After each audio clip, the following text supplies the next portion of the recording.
Lineup out there today. Terrence Keel's had a good weekend at the plate. He'll be in the leadoff spot. And there's Chris Hacopian.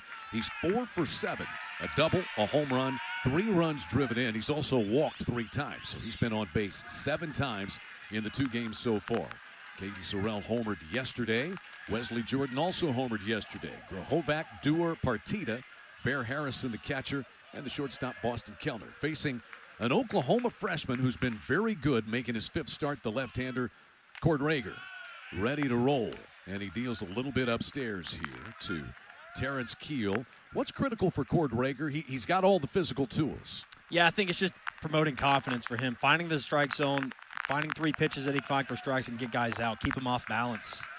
And Cord Rager's longest outing, 5 innings. He's done that 3 different times. 22 strikeouts, only 6 walks for him. And the 2-0. 2 balls and a strike, 93-mile-an-hour fastball to Terrence Keel. Keel has been a table setter. He's been down in the lineup the first 2 games, but he's walked 4 times in the series. So he's up in the leadoff spot. That one's going to get blown to maybe Fort Worth. You lift anything in the air, and it is an adventure. Yeah, we were watching fly balls in BP pregame, and they had the machine set up, shooting it over third base, and it was ending up in the 4-hole spot, catching it by the second baseman. It's going to be interesting to see these guys manage the pop-ups today. You know, if you don't play in it, it's almost impossible to deal with it. As you said, you take some fly balls out of the machine, but a batted ball is a little bit different. It is, and A&M hits some big league pop-ups as well. We've seen that today. Rager gets Keel looking to start this one. Cord Rager, Skip Johnson has talked about him a lot, said he can be hard on himself sometimes, but you just got to move past things, and he has. He was the opening weekend starter for Oklahoma in a top 10 win over TCU. So right out of the gate, he was ready to go in his first start. Right, and that's just him pounding the zone, right? A guy that kind of pounds his chest, and sometimes you like a guy that's hard on himself because he expects greatness. Here's Hacopian. He's got 4 hits, as we said, home run and a double, homered yesterday. He's also walked 3 times. This is a big bat here, Chad. Hacopian, probably one of the better hitters in the SEC. Just a calm approach, serious power. We talked about Hacopian coming back from a back injury. Played a couple of games early, went out, came back for the Virginia Tech game, hit a home run, and the back flared up. And he was out from then until Friday when he came back into the lineup. 2 balls and a strike here. Oklahoma's weekend rotation has been good this year, but a tough start for Cameron Johnson. Walked 7 on Friday night. And then L.J. Mercurius got knocked around really for the first time this season yesterday. Skip Johnson, though, said he felt like he stayed in the process. He just gave up some home runs on a somewhat wind-blown day.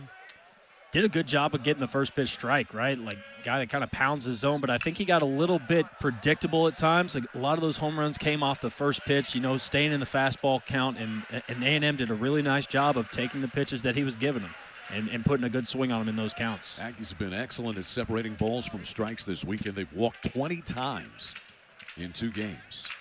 Here's a payoff pitch. Hacopian lines another one foul.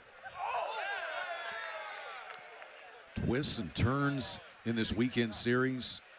And, you know, sometimes it's hyperbole. You say, well, either team could have won that game, when you know that's not the case. But this weekend, that's been the case. And credit to Oklahoma, man. That Friday night game, you go down 4-0 in the bottom of the first and then just find a way to get back. Rager's been able to find the inside edge to the first 2 batters with a fastball each time. That one was 94 to sit down Hacopian. Yeah, we'll see the fastball dotted up on the inside to Hacopian. That's just on the black. Pitcher's pitch. Too close to let go. Second strikeout of the inning.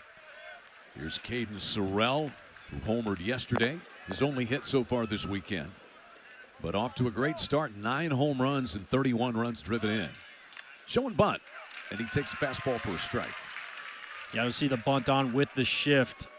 It's a wide open 5-hole. If you can just put it down, you're going to run. Center fielder Caden Sorrell, imagine he's got some speed. The 0-1 pitch. Another fastball on the outer half. Sorrell was a starter on the College World Series team for the Aggies in 2024. Last year, only 26 games due to injury, but he still hit 12 home runs. Got some serious power from the left side. Swing and a miss through a fastball by him. Cord Rager, 3 strikeouts. And the Oklahoma freshman off to an excellent start in this rubber game. We'll give you the Oklahoma batting lineup when we come back. Cord Rager doesn't look like a freshman right here. No, it's been mostly fastball all inning, but he's commanded it well.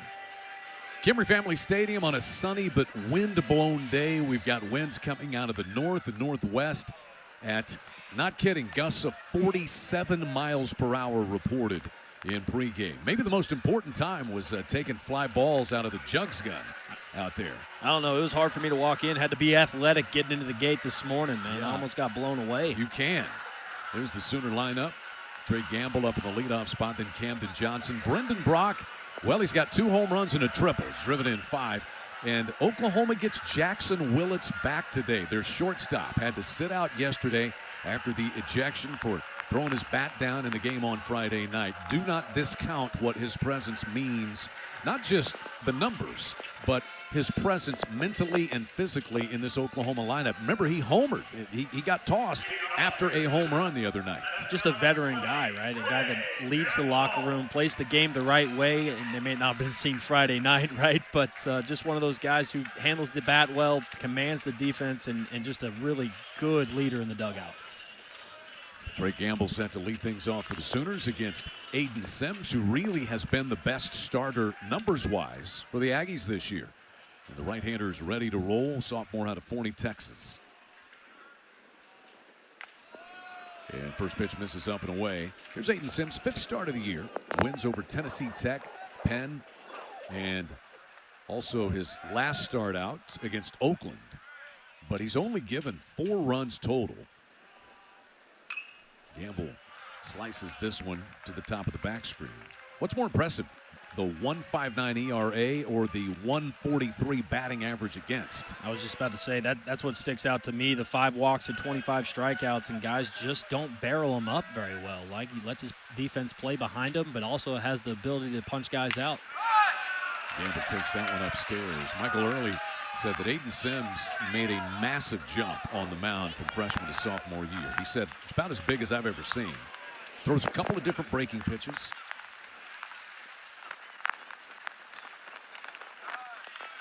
2-1. You're going to see that a few times today. Catchers that think they have it framed up and have it caught, but that ball moves in this wind. Yeah, it does, especially for a right-hander. Is going with that breaking ball. You're trying to ride that fastball through the wind, so you're gonna see a lot of mix-ups. Guys looking like they get crossed up behind the plate, but it's just dealing with the elements today. And there's Trey Gamble doing what he does about as well as anybody, not in the SEC, but in the country. He draws another walk. And he is very good on the bases. He stole the base yesterday. So Trey Gamble draws the leadoff walk for Oklahoma to start it. 17th on the year, and he's got 11 strikeouts to punch out. So you got 6 or 7 walks to more punch outs. It's a sign of a good hitter, guy that can really lead off an inning for you. Trey Gamble walked 49 times last year. As Blake said, number 17 this year. Here's Camden Johnson showing bunt. Camden Johnson 3 for 8 this weekend. 2 doubles and a run batted in for him. He moved over and started at shortstop yesterday with Jackson Willits out of the Oklahoma lineup.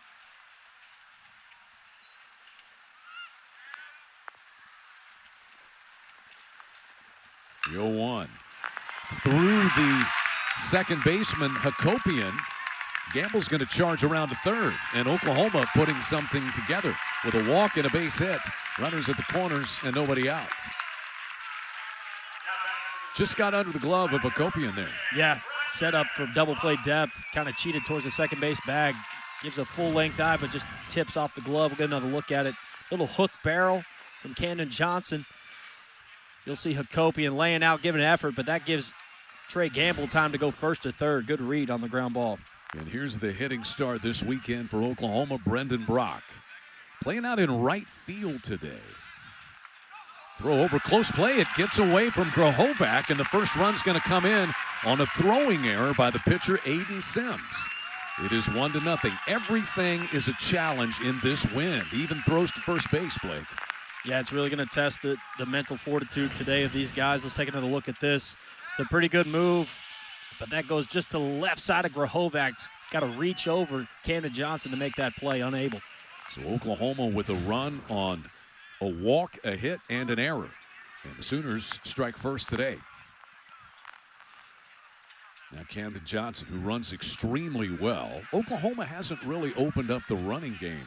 They didn't steal a base on Friday, stole 3 yesterday. Harrison's done a solid job behind the plate, helping neutralize it for Texas A&M. The 0-1 to Brock. Misses downstairs, 2-1. Cool moment yesterday. It is Military Appreciation Weekend here in Norman. And Brendan Brock's dad, Joe, who's a senior airman, threw out the first pitch to Brendan before yesterday's game. And then Brendan hit a home run. I mean, come on. This one is shot up into the air, an adventure. It starts out in shallow center field, blows Keel all the way into deep right field. It's caught, and that's a nice job by Keel. In the meantime, Camden Johnson tags at second and moves to third with 1 away. Perfect call, Chad. That ball started on the bottom of the U in center field and worked its way almost to the foul line of right field. It's going to be a challenge today. Can you get your outs on time? Can you make a defensive play? The Oklahoma fans recognizing the return of Jackson Willits. Had to sit yesterday. Friday night, though, he was 3 for 3 with a home run.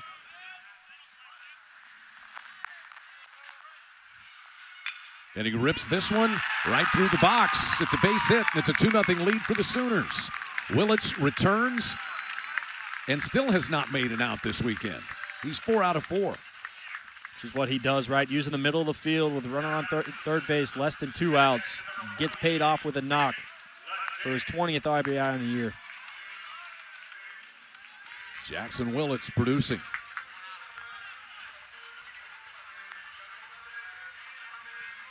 So the Sooners take a 2-0 lead here in the bottom of the first inning, and here's Dayton LaChance. LaChance takes that one over the inside corner from Aiden Sims. See how Sims responds here. He has not given more than 2 runs in any of his starts so far this year. Did a nice job getting strike 1 in this account. Ripped right at the shortstop, Kellner. That's out number 2. Willits scampers back to the bag at first. Hit on a line pretty hard there by LaChance. Yeah, good game to gain adjustments from there. Thought LaChance was a little bit underneath the fastball yesterday. Had 3 or 4 fly ball outs. Gets it on the line. Just right at somebody. Check this out.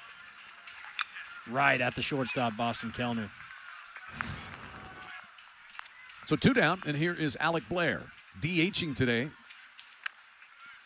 Blair has been the starter in right field each of the first 2 days. Oklahoma changing things up. They've got Dayton Taki in the lineup and playing first base for the first time this weekend, but not wanting to take the bat of Brendan Brock or Dayton LaChance out of the lineup. And so Blair DHs and swings and misses there. Hit his first home run as an Oklahoma Sooner yesterday, but he's had a good weekend, Blake. He's 3 of 8. Yeah, as a left-handed bat, he handled the left-hander Shane Sadeo Friday night really well. I think that bought him the start yesterday, and he ended up hitting the homer 1 for 4. 1-1 just missed. Outside. Plate umpire is Steve Mattingly. Jordan Farrell's the first base umpire. James Ainsworth is at second, and Eric Gaucher is our third base ump.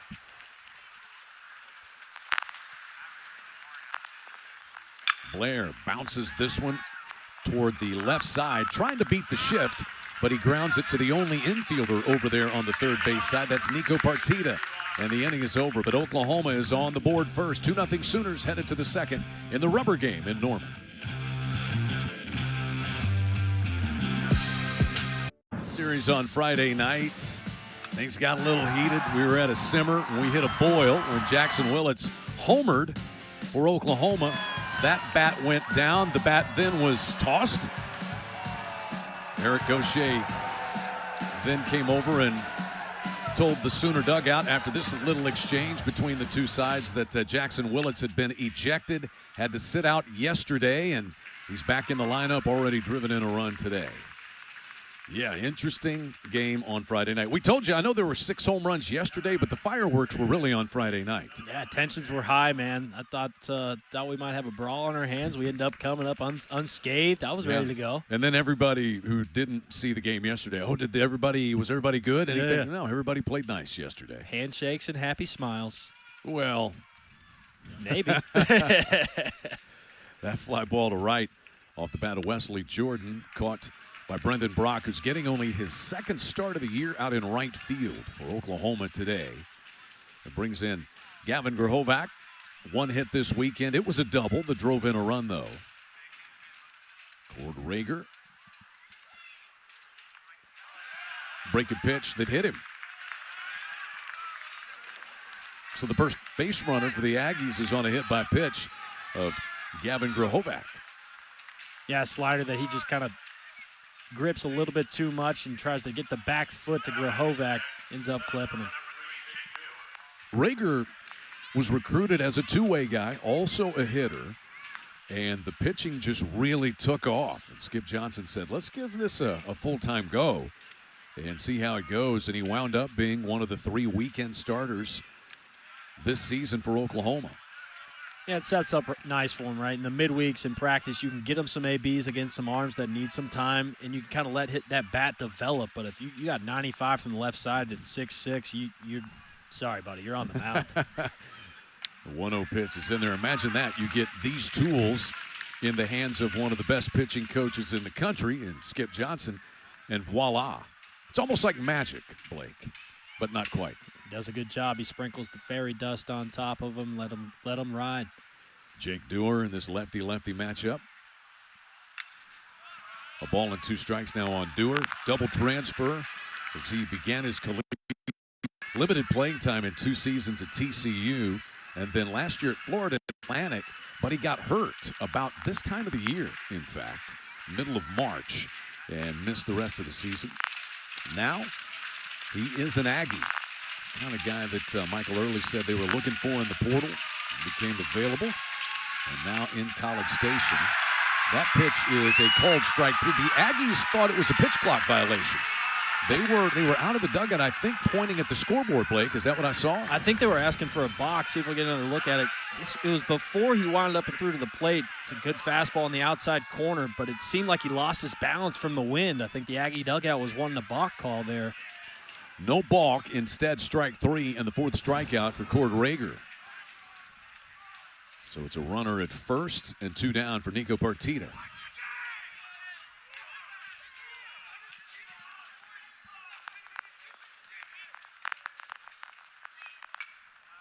And Partita shoots 1 foul. He's 2 for 9 this weekend. Is Nico Partita, one of the 2 freshmen in the lineup and over on the left side of the infield.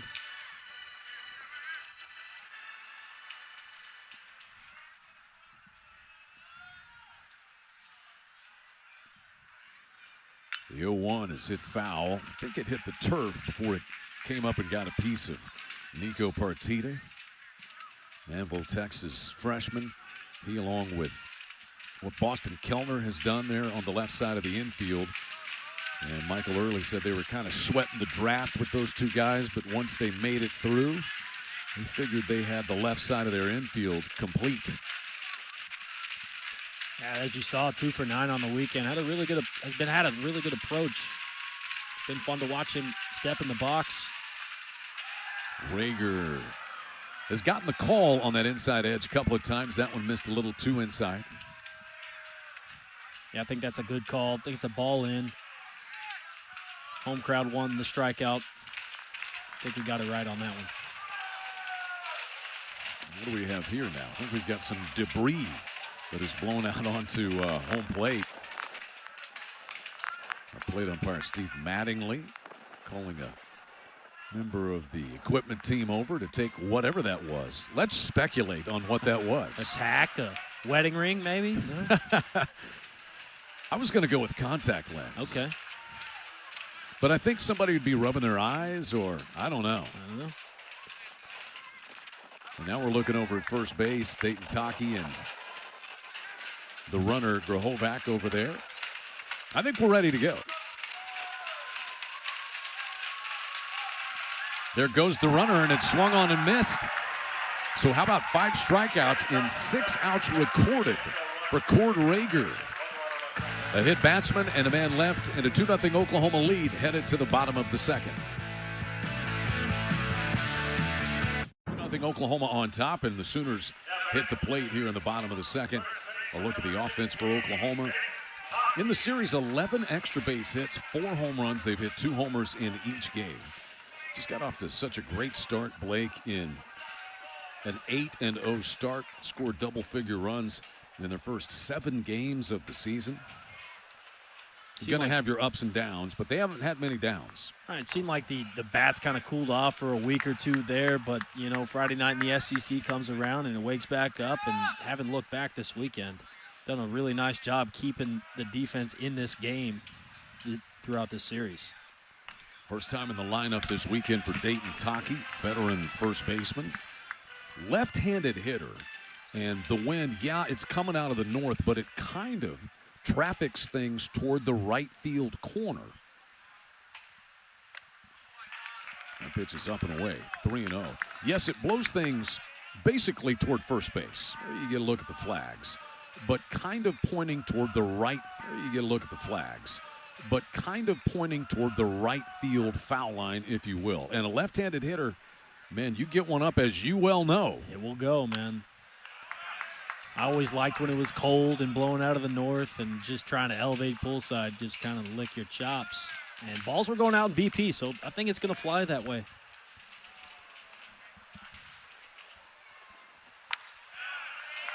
Strike 2 to Taki.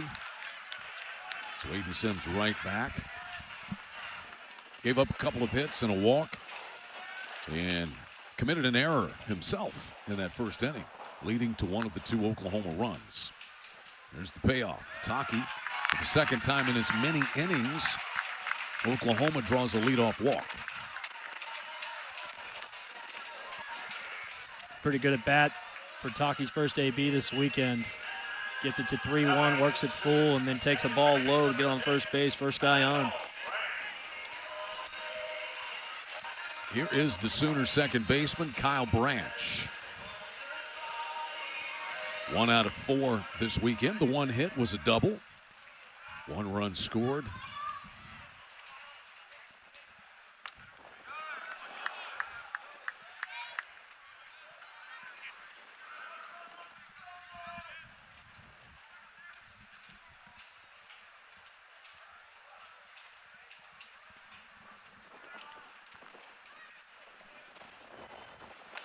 Branch takes a strike there.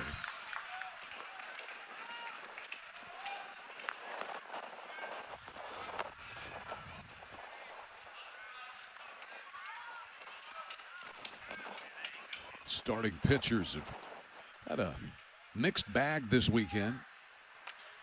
That pitch is downstairs. The 2 starters on Friday night. You expect you got one of those Friday nights going to be 2-1, 3-2 type of a ball game, but neither one of them made it even to the finish of the 4th inning. It was Shane Sadejo for the Aggies and Cameron Johnson for Oklahoma. As this one is pulled through the left side by Branch. He's got his second hit of the series. L.J. Mercurius was really not bad getting into the 5th for Oklahoma yesterday. The best start came from Weston Moss for Texas A&M yesterday. Good enough letting a look at this one. Little rollover action through the 6th hole. Take those all day. Kyle Branch, thank you. I'll take another. That's the 3rd hit for the Sooners. And here's Jason Walk, batting in the number 9 spot today. 2 for 8 with 2 runs scored this weekend. You think bunt here? You would be right.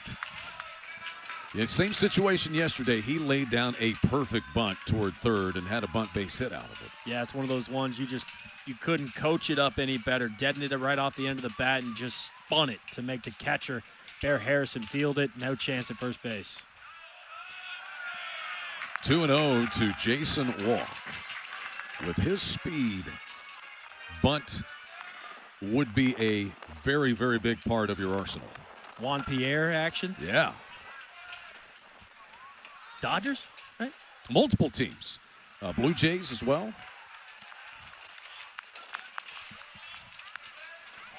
2-1 to walk. Top of the order is on deck for the Sooners.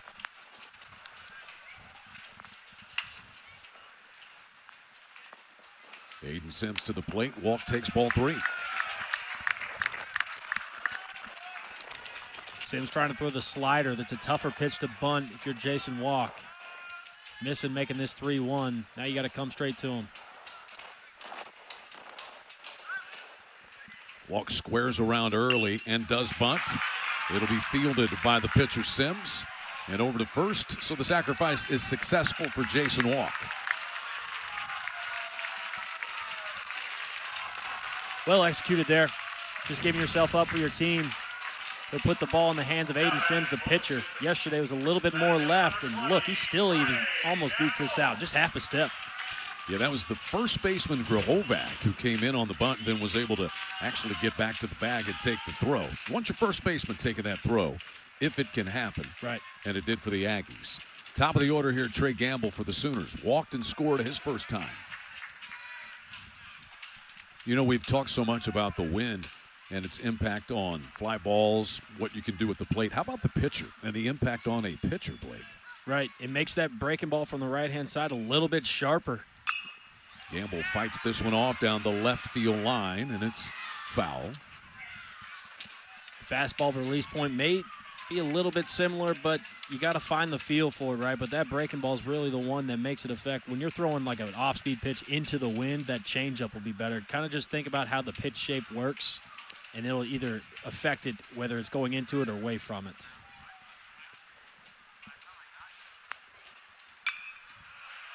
One and two now on Trey Gamble.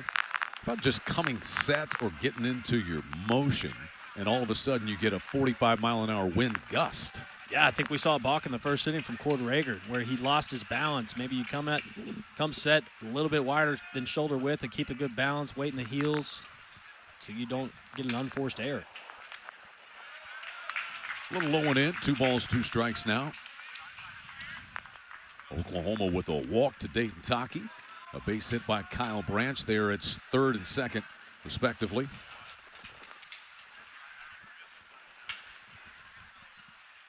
Gamble the other way, pulls this one.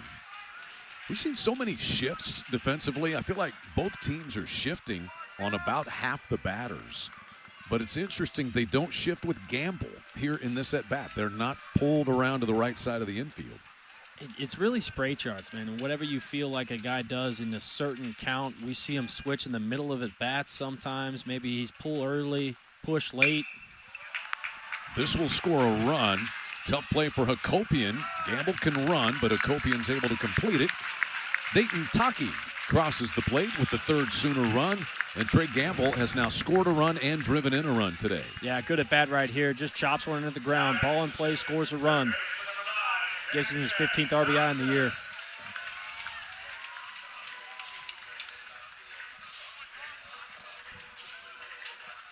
So Taki reached on a walk. 2 of the 3 Sooner runs that have scored were scored by guys who walked. There's Camden Johnson. Singled and scored his first time up today. He's now 4 out of 9 this weekend with a pair of doubles. This is a situation right here that the Sooners were good Friday night. 2 out hitting, getting the RBIs late in the inning. Yesterday kind of fell short, couldn't find the clutch hit. Let up pitch there, took something off and dealt the strike to Camden Johnson. But that second run in this inning could prove big later on down this game. Find a way to score that guy at third base. 1-1, there's a base hit. Camden Johnson swinging a hot bat. He's hitting balls hard these days for the Sooners.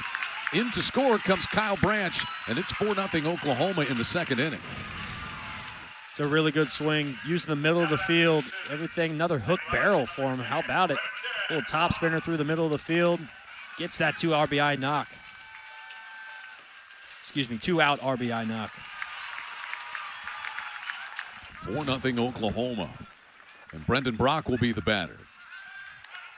Johnson, excellent base stealer. 16 of 17 this season is Camden Johnson. Brendan Brock hit a fly ball caught by the right fielder Terrence Keel his first time. A little closer play over there. It's a really good move to first by Sims. I'd call that his A move. Camden Johnson off just a little bit too far, able to get back though.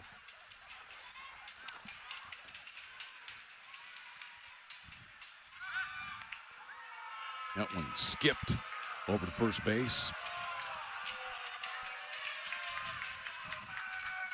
I like the confidence, though. You still got to control the run game. Even though they made an error in the first inning to score a run, you still got to be able to control the Sooners.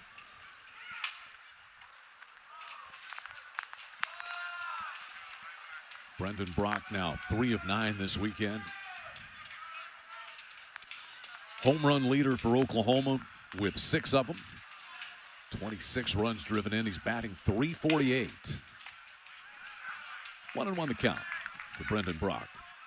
One of the 2 JUCO All-American catchers brought to Oklahoma this year, Brock and LaChance. Brock was the first-team All-American junior college catcher, and LaChance was second-team a season ago. That's 4 throws over to first base to try to keep Camden Johnson hugged up tight. There you see the bio. Southwestern Illinois Community College. 20 home runs last year there. There goes the runner. Slow roller to short. Kellner going to have to hurry and can't get it there in time. Camden Johnson is around third, was thinking about coming home. Had he might have scored because the throw is wide of home. But Johnson stops at third. That'll be an infield hit for Brendan Brock. This is Oklahoma's offense right here. You're worried about that runner over there, and he winds up at third. Creating havoc. They'll get a little run and hit with a 1-1 count. It's a slow roller. Good job by Kellner trying to get there, but the throw is wide right. Grahovac, nice job corralling that, getting the ball in quick. Russell Rayleigh at third base had Camden Johnson round around third. We'll check this out. Puts on the brakes. All right, we'll come back. Camden Johnson saying, she'll let me go. Yeah. But it was played pretty well on the backup there. Michael Early is out for an early mound visit here with Aiden Sims, trying to calm it down and get the final out. Oklahoma has pushed across 2 runs on 3 hits and a walk in the inning. And the Sooners have men at first and third. Jackson Willits, who has yet to be retired in this series. Michael Early's second season as the head coach. He was the hitting coach for 3 years prior. Jim Schlossnagel left to go to Texas. Michael Early got the job basically in early July before last season. And so this year, more comfortable with the off-the-field decisions. He said on field, no problem. But off the field, there are no first-time decisions for him to have to make anymore. Jackson Willits had an RBI single his first time. He's 4 for 4 this weekend.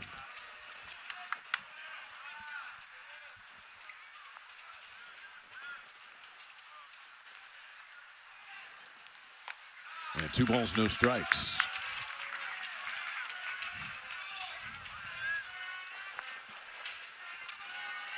Pitch count's up over 45 already, and only in the second inning for Aiden Sims. Willits drills this one to right field. Keel looks over, and this ball is a home run on just about any other day, but it's blown wide of the foul pole. That ball was crushed, but Mother Nature took over, and it's a long, loud strike one. Yeah, this ball was backspun too, Chad. It was true, but the wind just drug it. I feel like it started left of the light pole in right center field and just took it all the way to the foul territory.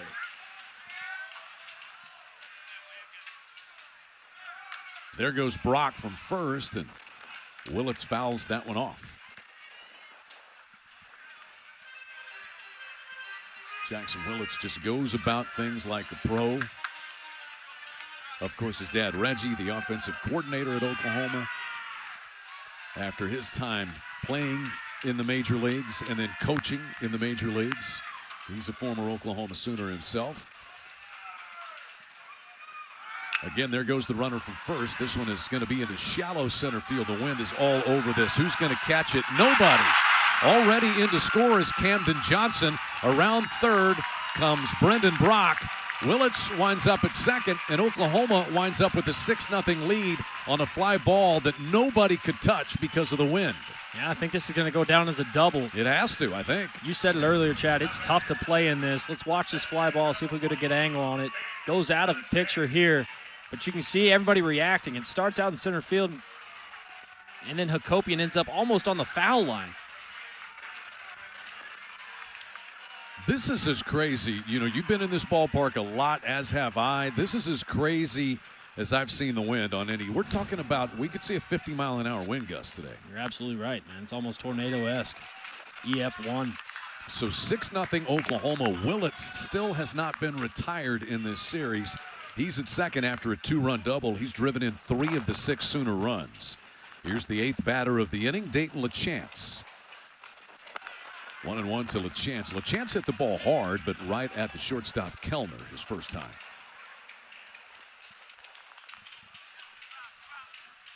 Interesting to see the outfield alignment. Isn't it, though? See the left fielder kind of shaded in, center fielder Farrell. It's almost like zone coverage here. Absolutely. We're playing a zone. He's got to help. The center fielder's got to help Kill in right field, so he's shaded in and to the left. You see Kill almost at the warning track. And then, as you said, Sorrell is on the logo out there in center. This one has popped up. Wind's going to blow this one way, way over and out of the reach of the first baseman, Grahovac. You're also dealing with the sun. I mean, you got a bright bluebird sky. So you look up, you're looking right into the sun with a 45-mile-an-hour wind. It's tough to judge it. Coach, can I DH today? Would that be the Blake Brewster suggestion? Yeah, just mark me up for the midweek, Coach. Yep, I'm in. Could I get the midweek? Back's a little cranky today.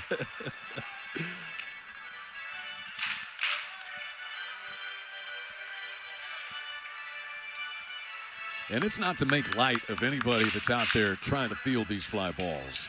It is just tough. It's a tough ask, man. It really is. The key scenario, you got to get the back to the wind. That way the ball's coming into you as it's coming down. But incredible ask because you're still running 100 feet to go get to where the ball's going to land. Yeah.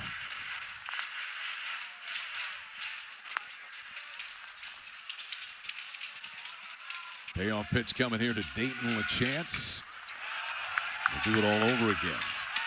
You know it's crazy because if the wind's blowing out the opposite direction to left, it's a normal day. Everybody knows how to play it. It's not a thing, but it's blowing out to right from the north, so it throws a kink in everybody's plans. Even if it's the same velocity, right, like you're saying, but just a different direction, that's kind of normal. Right. Okay, the ball's going to carry to left, and that's it. You know, get on your horse to the alleys, stuff like that. But today's a different beast. This one popped up. It's going to blow way out of here.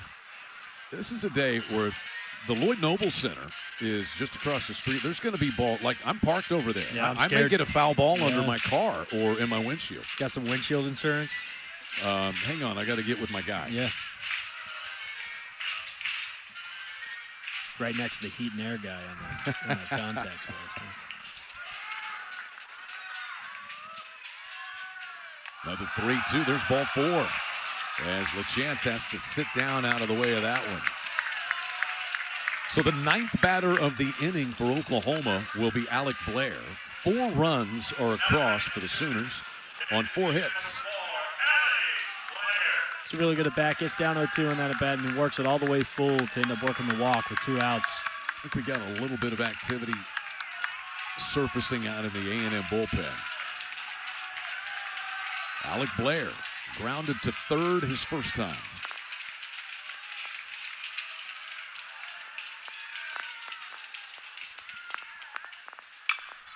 Drives this one foul down the left field line. He's done a really good job at trying to beat the shift and hit the ball to the left side this week. Yeah, he has. And he got paid off last night, right? The fastball in.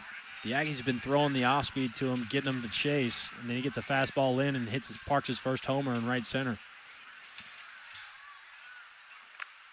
There's a strike. Good pitch from Sims there. Maybe Blair was looking for something else. There's the activity out in the bullpen. hat blowing off as soon as we get the camera to him. That's Gavin Lyons. Put some athletic tape on the brim of that thing. Keep it stuck to the forehead. Need a chin strap. So I believe the plate umpire, Steve Mattingly, he said something to Aiden Sims, the pitcher, who said, man, I was ready to go.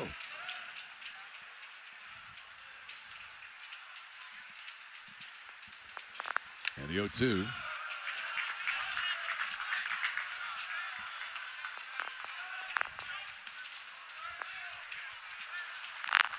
Oklahoma 6 for 10 at the plate so far.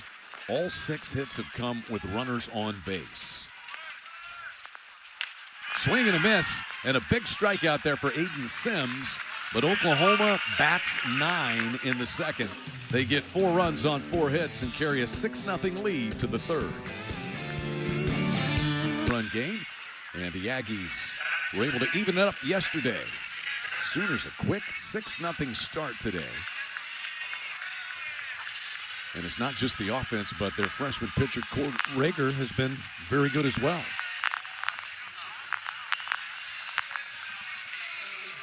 Rager already 5 strikeouts in 6 outs recorded. They face Bear Harrison, Boston Kellner, and the leadoff man, Terrence Keel, here in the third.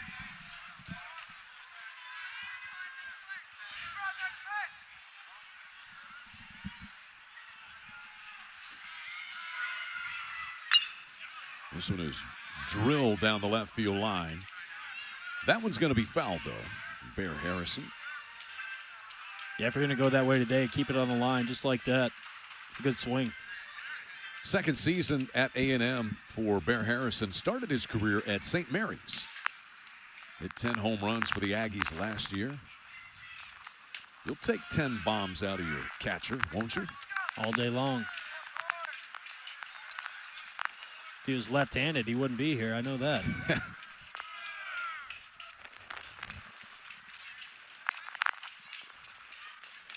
2-1, a little upstairs. They appeal down to the first base umpire, John Farrell, who says no swing. So 3 balls and a strike. 5 strikeouts, 1 hit batsman so far for Cord Rager.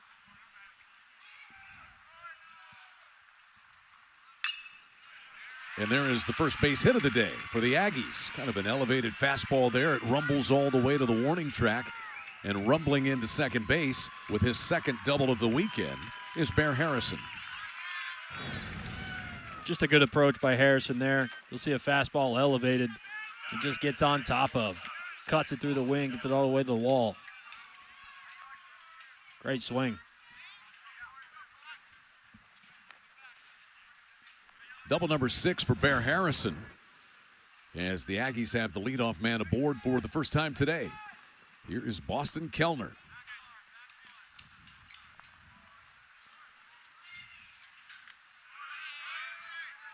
One for 6 this weekend is Kellner.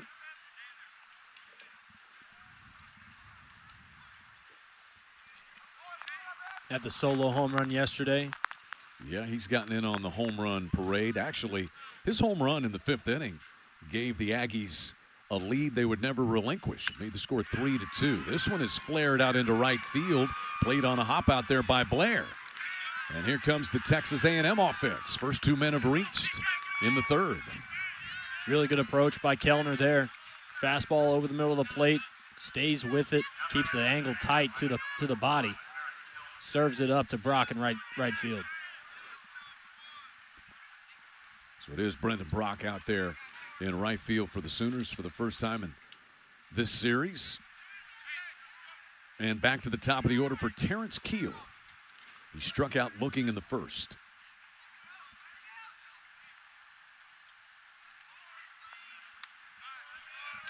Starts him with a breaking pitch this time. Yeah, it's a good one. Looked like more of a vertical breaking ball. Starts at the top of the zone, ends at the knees. Good strike one.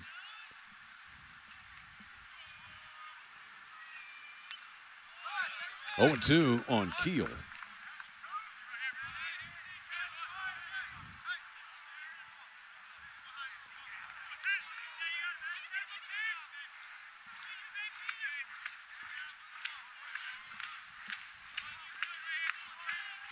Texas A&M trying to take advantage of a double and a single to start the inning. And Rager throws over. Rager wears number 99. So you think Rick Wild Thing Vaughn from Major League. This is the time of the year where you got to watch Major League at least 10 times, you right? You hit it, you can name it, baby. 0-2 pitch. It is not for Rick Wild Thing Vaughn. He has worn number 9 in his career, and number 9 was not available. So he said, I'll just take 2 9s. Yeah, seniority over there at third base from Camden Johnson. Yeah. Tip your cap to the old guy. Now, you get the 1-2. Chopper toward third. Camden Johnson comes in. He'll throw to first, and safe there is Keel, who runs well. Johnson hesitated. He thought, do I come home, try to get Harrison, or do I go to first? And he who hesitates is lost. 6-1 now. Absolutely right on that, Chad. Good speed out of the box by Keel. We'll get another look at this. See if we can see the pause from Johnson at third base. Yep, he takes a look, and that's just too long. Keel's too fast down the line. So Keel beats the wrap. Harrison scores. The Aggies are on the board and still nobody out. And the heart of the lineup set to roll in here for Texas A&M. It'll be ruled a base hit for Keel, who gets an RBI, his first of the weekend. This one is driven out into left field. Gamble is in to play this one from Hakopian for the first out, and the runners will have to stay put. All things considered, if you're Rager, you will certainly take that out off the bat of Hakopian, who's been red hot. Yeah, it's a home run yesterday, Chad. Now it's just a fly ball to left today. So back to the number 99, you know, there's NIL money involved these days and that sort of thing. Would you have been willing to pay for a number in your collegiate playing days? Man, I'd take anything you give me. I was just happy to wear the jersey, man. Name on the front, not the name on the back type thing. Yeah, but we're talking about the number. Oh, you're right. Sorry. Well, I didn't even pick the number that I had, but I ended up liking it. So. Yeah, you get a number, and then you make yourself like it. I'll never forget it. Skip told me that I'm the only outfielder he's ever seen to wear number 2. This one is dunked into left field. Up with it comes Gamble, headed toward the plate with run number 2, and crossing the dish is Kellner. And so the Aggies get a run on a base hit to left by Caden Sorrell. It's 6-2.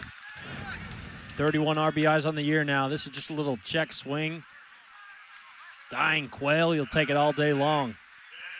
Scores Boston Kellner. So Caden Sorrell drives in his second run of the series. Aggies scratch back here. 2 runs home on 4 hits. And a little visit to Cord Rager, paid by his catcher Dayton LaChance here. That's a good pitch right there. You kind of tip your cap to him. Those things kind of happen, especially a day like today.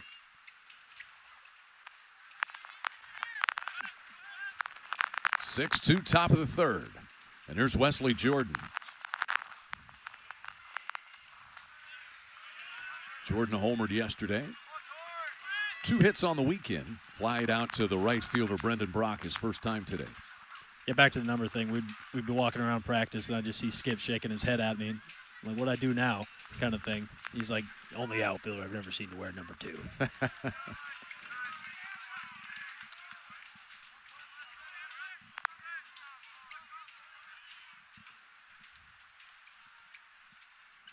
Ball and a strike here to Wesley Jordan.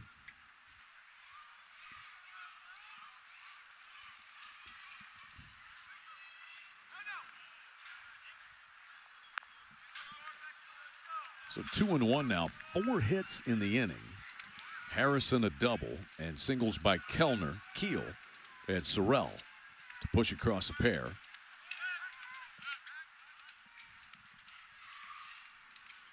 And Rager with a 2-1 to the cleanup man, Jordan, instead. He'll throw out there. That's Keel, the runner at second.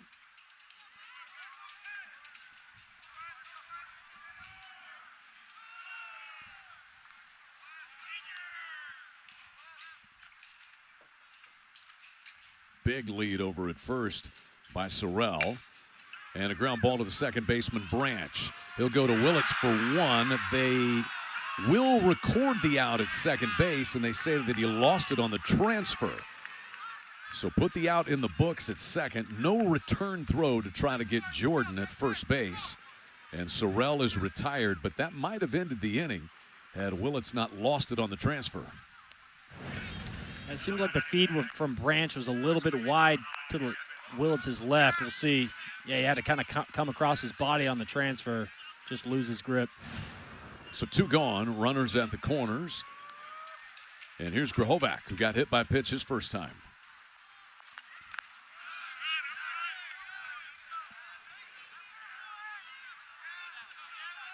Potential big out both ways right here. Can Rager shut it down? Can Grahovac push across another run? Yeah, it's a big momentum at bat, right? Cutting the lead in half for the Aggies is a big momentum builder. Leaving it at 4 for the Sooners keeps your momentum in the dugout. Grahovac 1 hit in the series. He's 1 for 7. And the 2-0, big hack at that one.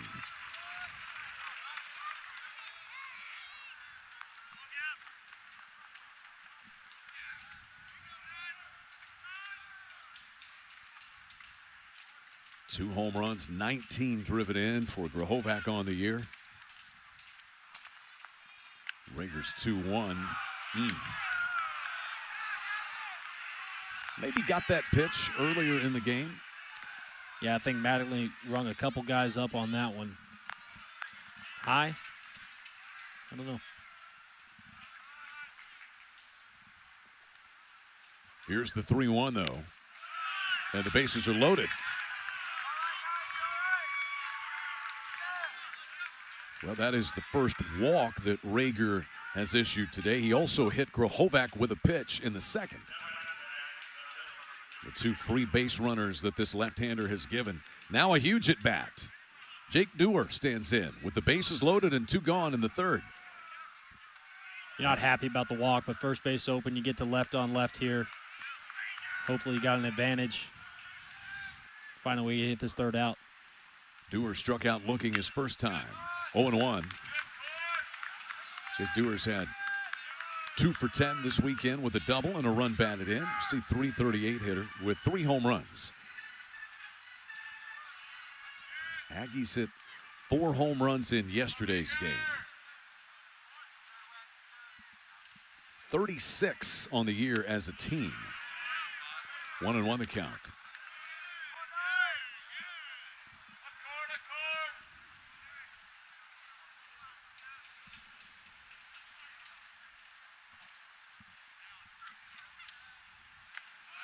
And 2 balls and a strike. Feels like that the bullpens are going to be the big factor in this one.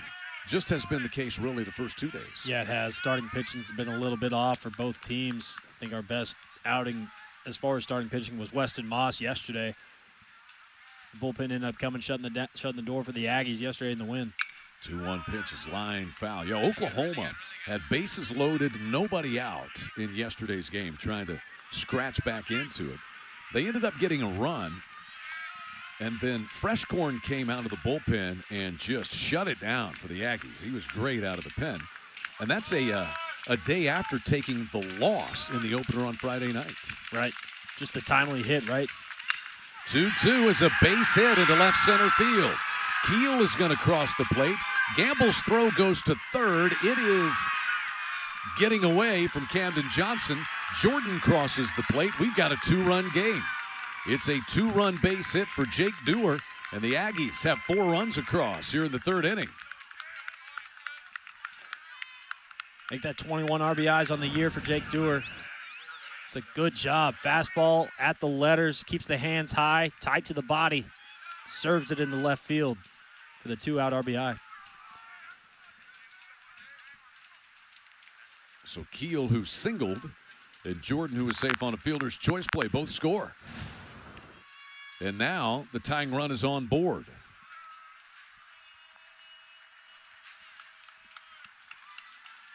This pitch is swatted foul, out of play. Grahovac is now the runner at third. And Dewar, after his 2-run single, is the man at first base. Nico Partida's the 9th batter here in the inning. just as Oklahoma sent 9 to the plate in the bottom of the second.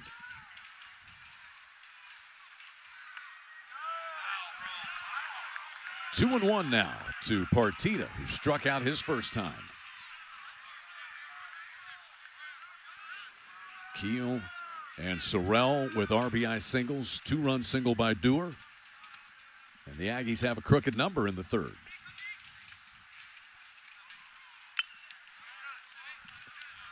It's been the fun part of this series, right? Neither team willing to let go and shut down. The fight is there for 9 innings. You go into the bottom of the ninth yesterday with the Sooners down 4, you think they've got a chance to win the game. Keeps everybody on their toes. Already 10 runs on 11 hits in this game, and we're only in the third.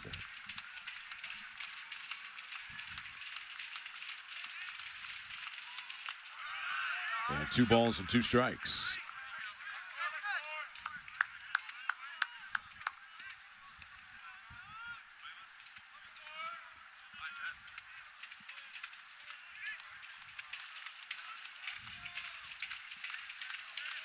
Ward Rager trying to finish off a troublesome third inning. And Partita not ready to go quietly. Little activity starting now in the Oklahoma bullpen. Looks like Jackson Cleveland has started to loosen a little bit down in that left field pen. There he is. And maybe a little relief valve in case Rager can't get out of this inning on his own. Still got a 2-run lead. Got to find a way to keep it there.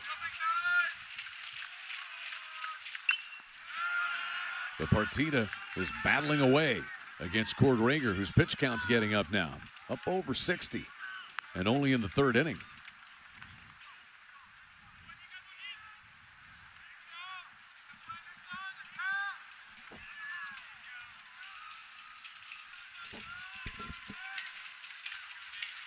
Bear Harrison, who started the inning with a double, is over in the on-deck circle.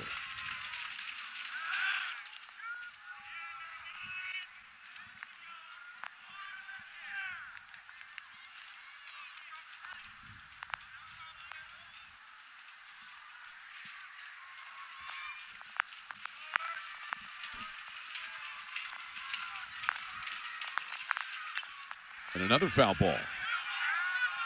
Just a really poised at bat by Partita. I think we've had 30 foul balls already in this game. You know, none of them had a chance to stay in either. Nope. They were probably fair when they left the bat. Several of them have been, or at least in the field of play when they left the bat. Another 2-2 coming to Nico Partita. And there's strike 3 called. And a big sigh and scream from the left-hander Cord Rager. He finishes off what was a good offensive inning for Texas A&M. They get 4 to get back within 6-4.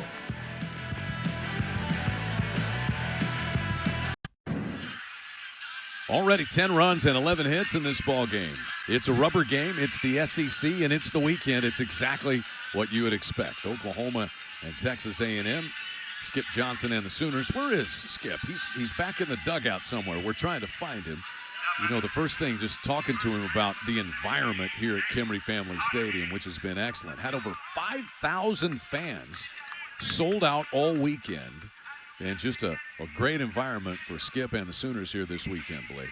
Absolutely, man. I think he's trying to find the heater in that dugout. It's pretty cold out there, but you're right, man. The appreciation that he has for the fans and showing up and showing out, there's been a lot of energy provided by this outstanding crowd. He said, like to throw a few more strikes, get a clutch base hit or 2 here and there. But other than that, it's kind of been business as usual for what you see in the SEC. Dayton Taki in to start things off. He walked to start the second inning. The Sooners ended up getting 4 runs on 4 hits. And he whacks this one foul back to the back screen, 2-1. Both pitchers have thrown over 60 pitches so far, and we're not even done with the third inning.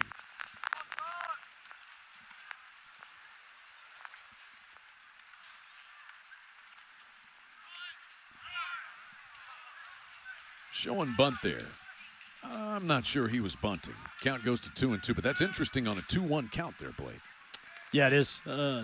Maybe a call from the dugout, just try to see how the defense reacts later in the game. Shift is on toward the first base side, and the count rolls to 3-2 on Taki. Dayton making his first start this weekend. Redshirt senior out of Fort Worth, came through Weatherford College. Last year, missed some time with injury, but batted .271, hit 7 home runs for the Sooners, and he draws a leadoff walk. Second straight inning that Dayton Taki has drawn a leadoff walk. 8 more men came to the plate following him in the second, and we'll see what the third holds in store. Yeah, 8th walk on the year. You got to think if this turns out to be anything like last inning, they'll be appreciative for sure. Here's Kyle Branch. He had a base hit and a run scored in the second. 2 hits and 2 runs scored in the weekend series for the Sooner sophomore second baseman.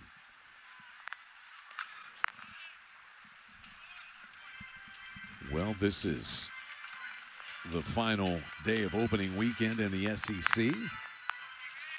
Got a couple of other rubber games being played. Mississippi State and Arkansas have had a good series, as the Bulldogs won yesterday 7-2. 5 RBIs from Ace Reese yesterday. That series is even at a game apiece over in Fayetteville. Kentucky has taken the first 2 from Alabama. They won 8-7 yesterday, and Auburn has taken the first 2 from Missouri. 6th-ranked Tigers lead that series 2-0. Texas suffered its first loss of the year on Friday to Ole Miss, but they rebounded yesterday for an 11-2 victory. They're playing a rubber game. Tennessee and Georgia, another top 20 matchup. They are tied at a game apiece after the Bulldogs won 4-2 yesterday. Branch in the air to left. Dewar circles and comes sprawling in, sliding to make that catch. Every play in the outfield is an adventure. That's the first out here in the third. South Carolina and Florida. Florida has thrown 2 shutouts in that series. Aiden King went 6 scoreless innings for the Gators yesterday, as they've won the first 2 games of that series. And then maybe the surprise, Vanderbilt has taken the first 2 from LSU. 11th-ranked Tigers were defeated yesterday 3-1 by Vanderbilt out in Nashville. Oklahoma is going to be at LSU this coming weekend. So the Sooners hit the road, and Aggies will go home to host Georgia. Here's Jason Walk. Sacrifice bunt for him the first time today.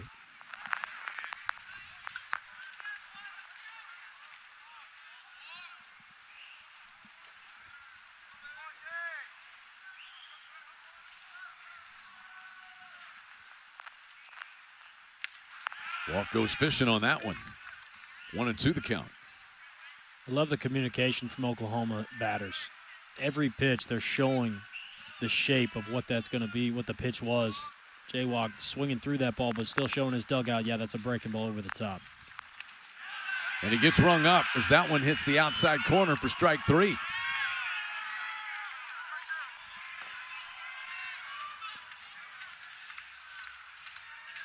That is the first strikeout today for Aiden Sims. Ball's in the right-hander batter's box. Getting rung up. J-Walk not happy. I think he's got a complaint there. So with 2 down and Dayton Taki down at first base still, here's Gamble. Gamble walked and scored in the first and then had an RBI ground out in the second. 6-4 Aggies. Each team has had a 4-run inning today. This one is hammered to right field. The wind's got a hold of it. Fair or foul? It's fair, and it's out of here.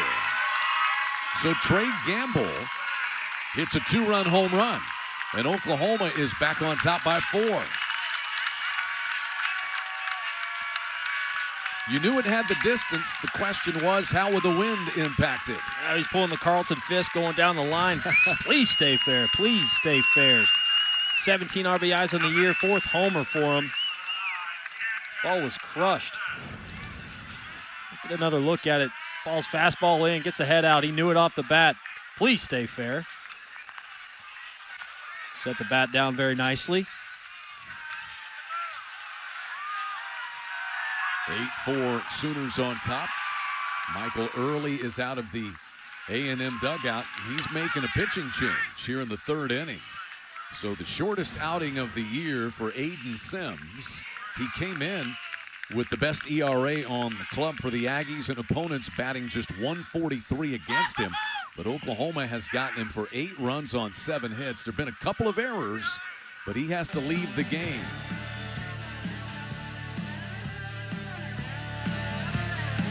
Oklahoma leads at 8-4 in the rubber game here. We're only in the bottom of the third inning.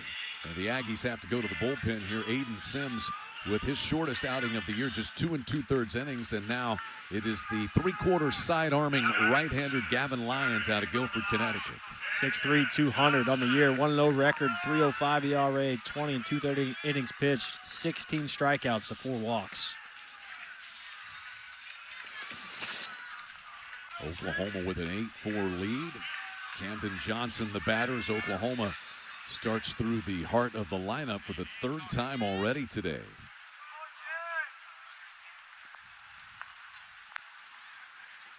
Camden Johnson's 2 for 2 with 2 singles. He has scored 2 of the 8 Oklahoma runs today.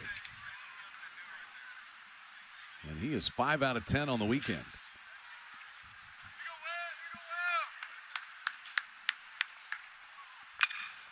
Hits this one well toward left center field. Dewar, the left fielder, won't reach it. Neither will the center fielder, Sorrell.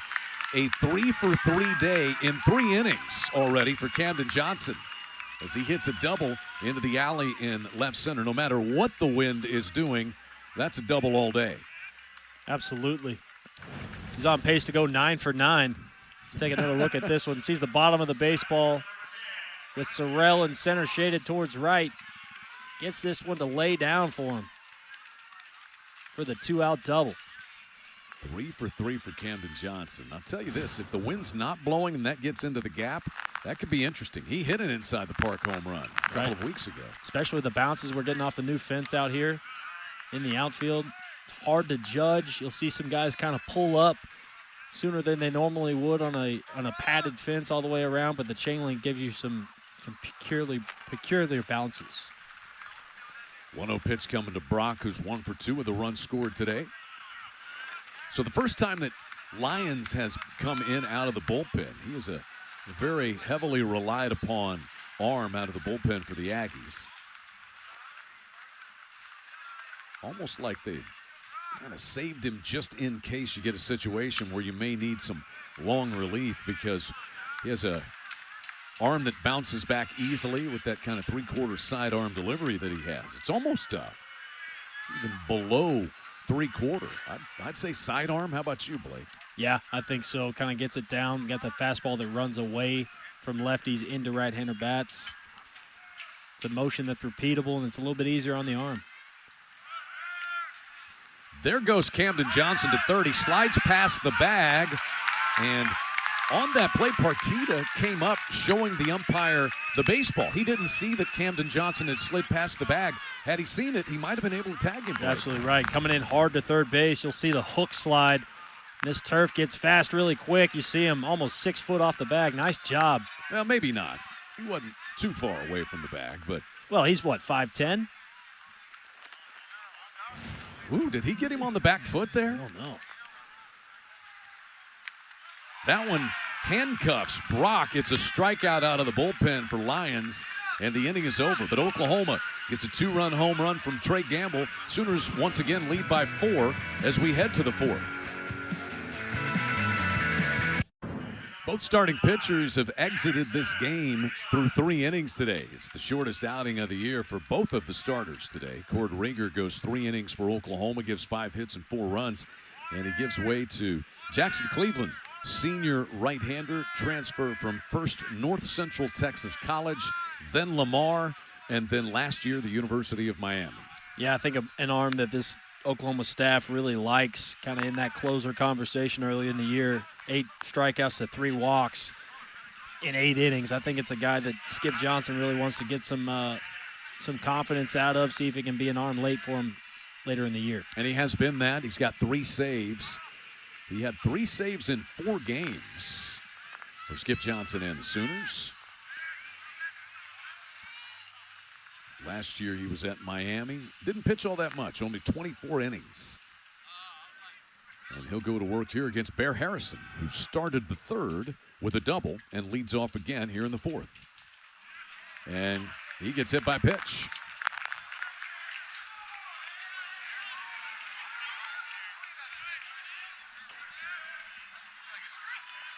He is the 2nd Aggie hitter hit by pitch today. And now can A&M restart the offense. Boston Kellner singled and scored back in the 3rd. Back-to-back innings with the first guy on. Helps a lot when trying to score runs early in the inning. Downstairs from Jackson Cleveland. Kellner's got 2 hits on the weekend, 4 runs scored.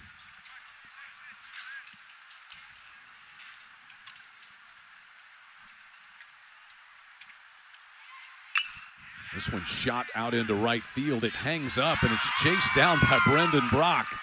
Nothing is a certain thing until the umpire says, you're out on these balls into the outfield today. You need some P's and T's for every outfielder today. This ball's on the line, but dragging him towards the right field line. Nice job keeping his head still, making that play.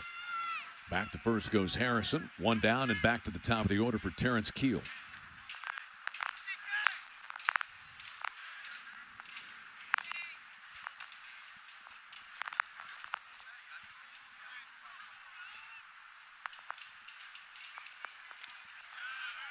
Keel is 1 for 2.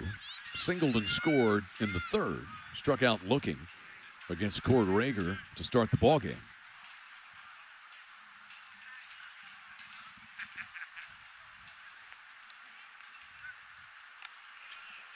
And 2-0.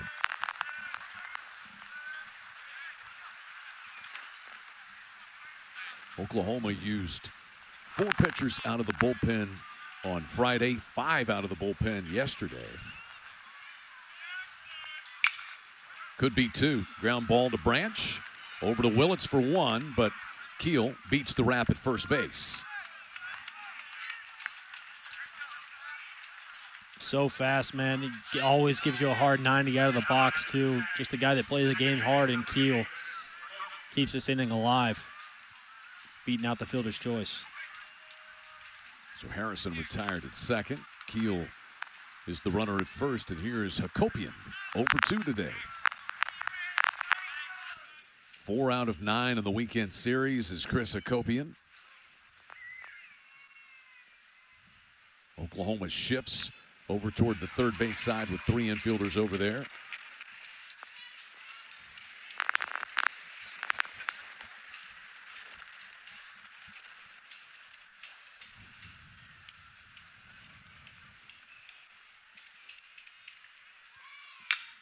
Chopper toward the left side of the infield.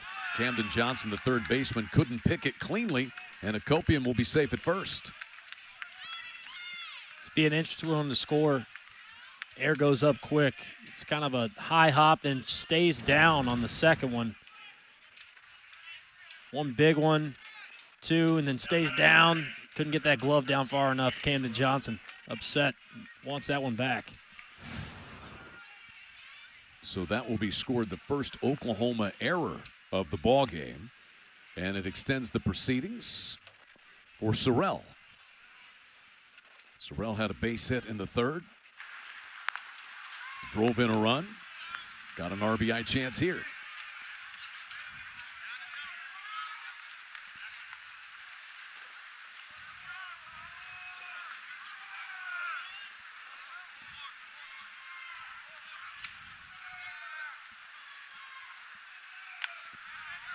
One and one now to Caden Sorrell. Runners are aboard on a hit by pitch and an error. Sorrell homered yesterday, his 9th. Average has dropped down to 369. And a good breaking pitch there from Cleveland to make it 1-2.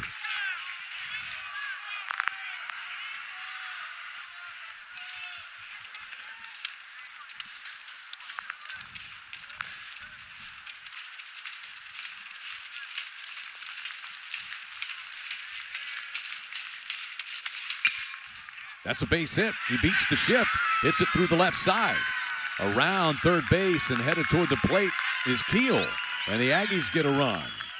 Second hit of the day for Caden Sorrell. He's driven in 2 runs, and it is 8-5 Oklahoma now. The shift has been beaten a lot this week. Sorrell doing a nice job taking that pitch away where it's pitched, shooting it through the empty 6-hole. Kind of like a goal on the empty net, Chad. Yeah, that's the way it feels sometimes. RBI single by Sorrell. And an 8-5 game. Inning continues, first and second now, and Wesley Jordan is the potential tying run at the plate. He hit a 3-run home run yesterday. Slices this one foul down the right field line. Jordan scored a run back in the third after being safe on a fielder's choice play. He's also fly to right in this one. Powerful guy. Been out with injury, groin injury that sidelined him a good deal of the season. He's only played now 9 games. He was at Baylor last 2 years in fact, and before that was at Navarro Junior College. Got rung up, held up on the swing, and he's down 0-2. I like that in his approach. He's always ready to hit. Seen him do that multiple times this week on a fastball in. The trigger's always yes until it's not, and he holds it up well. Really good control of the bat.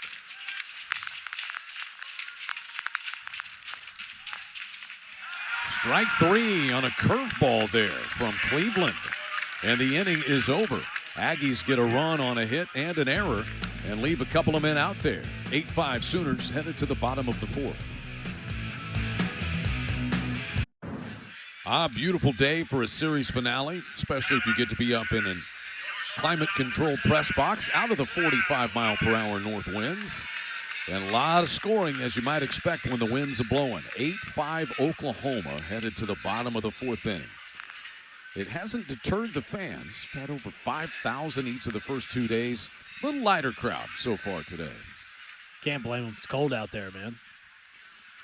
Yeah, we've got some of the players even starting to wear some of the hoods that cover your ears out there, around the necks as well. Not Jackson Willits. Short sleeves, ready to hit, as he has. He's not been retired yet this weekend. 3 for 3 on Friday. Had to sit yesterday.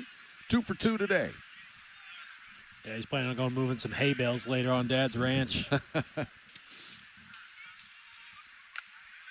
2 balls and a strike.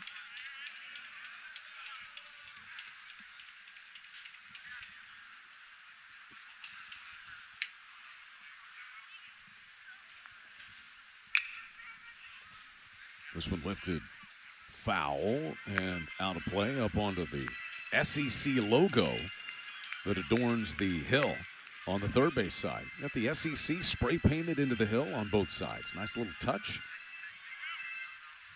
Takes some artistic work, plus some athleticism. That's a 45-degree angle you're sitting on the berm. Yeah.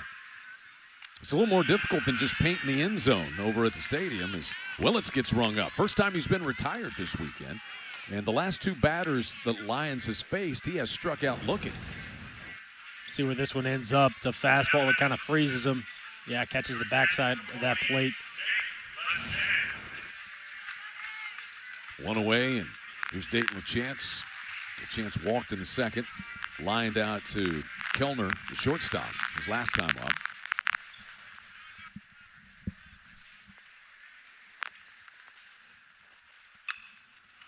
It's this one back to the mound, backhanded by Lyons. 2 gone. At this point, Blake, it's just who out of which bullpen can stabilize things. Right, stop the bleeding, just throw strikes and get outs. You thought it'd be a low-scoring affair today, but 13 runs in 4 innings is crazy. That is the kind of weekend it has been. Oklahoma's hit 5 home runs this weekend. Texas A&M has hit 4. Alec Blair hit one of the 5 Sooner home runs yesterday. This one is in the air to shallow left. Long venture in by Dewar. A long venture out by the third baseman Partita. And Blair's going to get a dunked in single with 2 outs in the 4th. That's his 4th hit of the weekend. Second one we've seen from both teams. Just a little dying quail. Take it. Tough play for the left fielder to come all the way in on. Kind of hoping Partita can get there, use his range. Gives effort, but can't make the play. Now we have, it is Hakopian's hat blew all the way out into right field, and Keel had to pick it up and bring it into him. That is the delay here. Dayton Taki will stand in for the Sooners with Alec Blair over at first and 2 gone.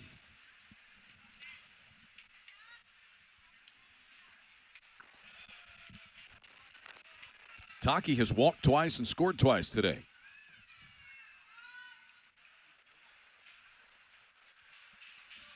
First appearance of the series for Dayton Taki.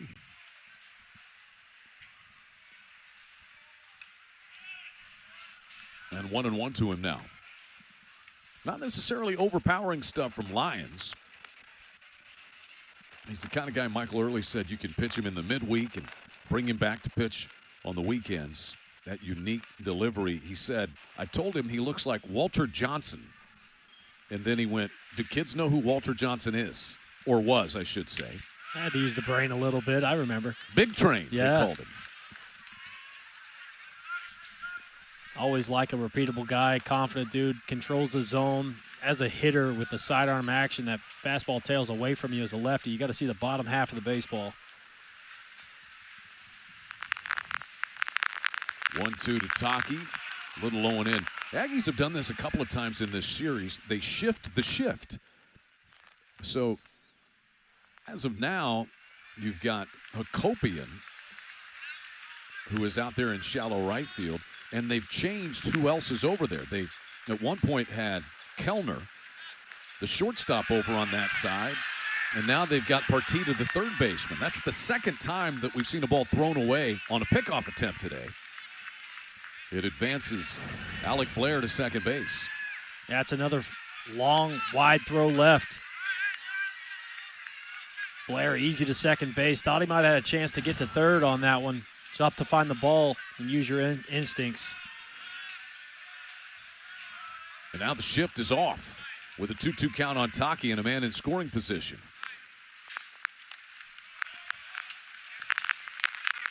It's going to be a subtle thing, but these have been some good at-bats for Dayton Taki today. Yeah, absolutely right. Kind of labeled as a free swinger. He's kind of put that to bed today. Worked a couple full counts, 2 walks on the day already.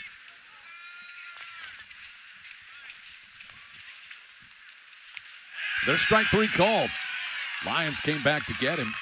3 strikeouts for Lions now. And he leaves a man on base. 8-5 Oklahoma headed to the 5th inning in the rubber game between the Sooners and Aggies at Kimry Family Stadium in Norman.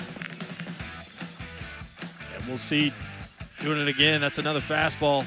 Kind of stays inside and runs back over the plate. Strike 3, getting Taki.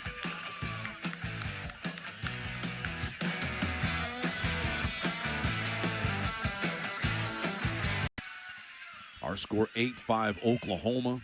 Top of the 5th inning. Gavin Grahovac takes a strike from the second Oklahoma pitcher of the day, Jackson Cleveland.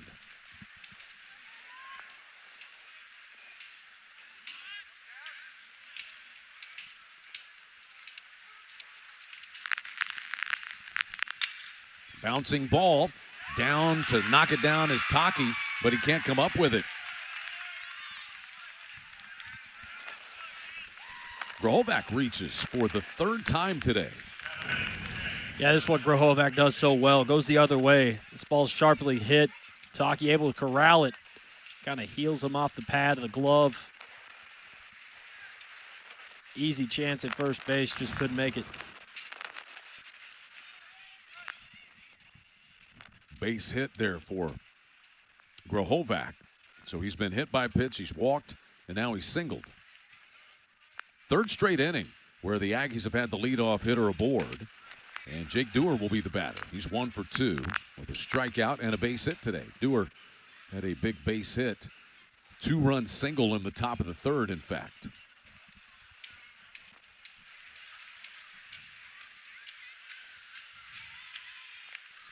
after that one, but comes up empty. How about the stuff for Jackson Cleveland? Blake, what's his variety? What's his mix? Yeah, it's a fastball up to 92 with a really good breaking ball. Can mix the changeup into lefties. I think we'll see it in this at-bat against Dewar 0-2.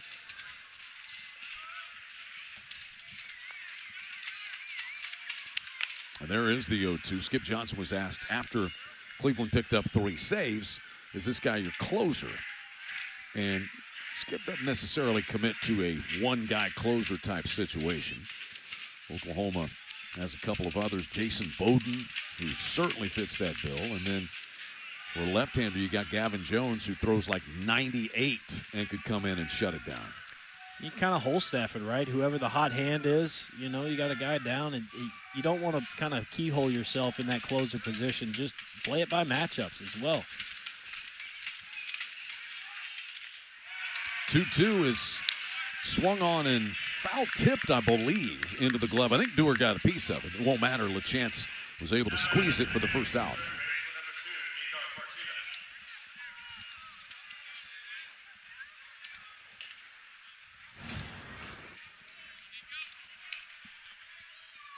Here is Nico Partita. He has struck out twice today.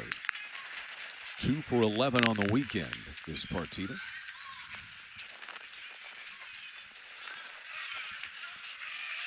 That good breaking ball at 81 to get me over, get ahead in the count, 0-1. It's a pitch he feels confident with, can throw any count.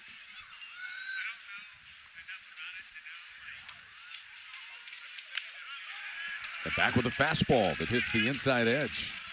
0-2, Jackson Cleveland out in front of Partita. The bottom third of the order for the Aggies, they've done a really good job at reaching base. Coming into this game, 7, 8, and 9 in the lineup. In the first 2 games, they had drawn 10 walks down there in the bottom third. Keep innings alive. And today, you've got Harrison, who's been on base twice, as that pitch is fouled off. But they have continuously rolled the lineup over for A&M to keep swinging. Yeah, Kellner doing a nice job in the 9-hole, too. Got a line out and a single today. Had some pop yesterday and a big home run. There are no gaps.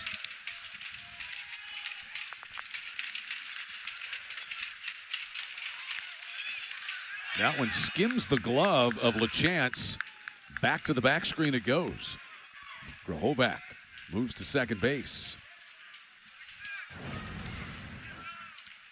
Get a look at this one, a fastball that just never had a chance of sniffing the zone. Kind of maybe slipped out of his hand. It's a tough one for the catcher to grab. Expecting it at the letters. It's over the umpire's head.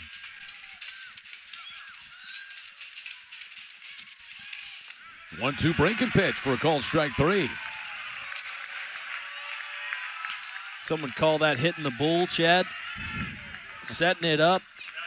Big over-the-top breaker. Changing the eye level. Gets the top of the zone with that one. Good pitch. Is that what that was? You spray one back to the back screen and you come back with one that starts up top and then cuts across the heart of the plate? When you speak of me, speak well. There's Bear Harrison. A double and a hit by pitch for him. A run scored in this one. And got a piece of that one for a foul ball.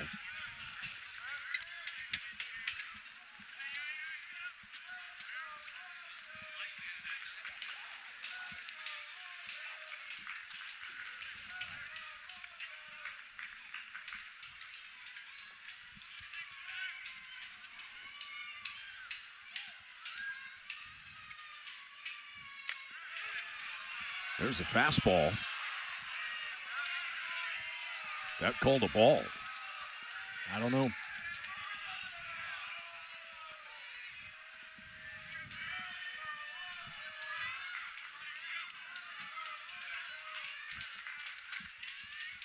So Cleveland has a look out at Grahovac and then hits Bear Harrison with that one. Second time Harrison's been hit by pitch today. And he's been on base 3 times. Double, hit by pitch, hit by pitch. That's what you like out of your 8-hole, just trying to turn that lineup over. Harrison having a nice day at the plate. It's been pretty easy for him. He's had to make one swing. So with 2 outs, here's Kellner, who, as you said, has done a good job of turning the lineup over this weekend for the Aggies. And that includes a base hit with a run scored back in the 3rd.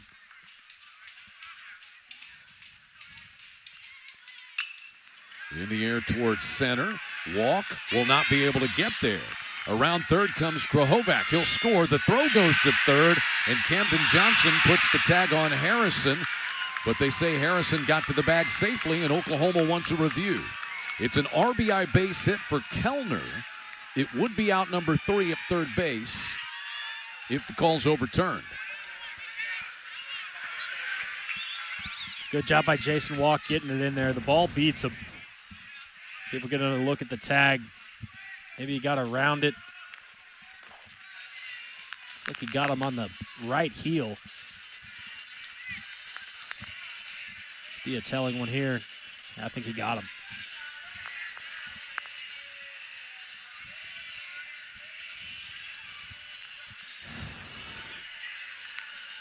So the Sooners are asking for the centralized review there at 3rd base. We'll see if Hawkeye gives us a different view at some point. Closer. The question is, did the foot hit the bag before the tag was applied to the back foot? Remember, the original call was safe at 3rd base.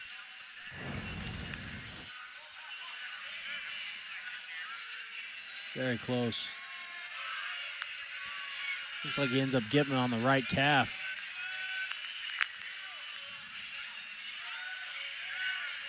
Yeah, I've got no contact there, acquiring the bag. Yeah, I think it's probably going to wind up being safe.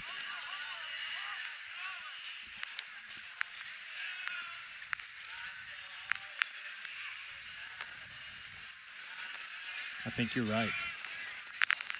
It's a run home as Kellner scores.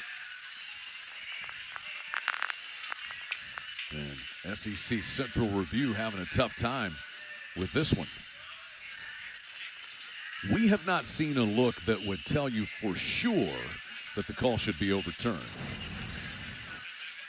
Yeah, maybe looking for something on the pant leg on the left side. Seems like he comes straight down with it. I don't even know if he even touches him, to be honest with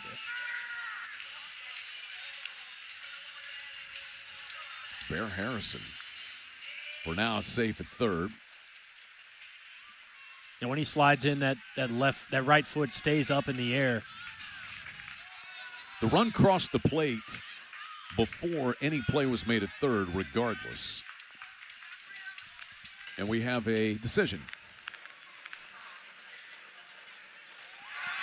The call will stand. Oklahoma loses a challenge. Safe at 3rd is Harrison. And the Aggies have the tying run aboard for the top of the order, Keel.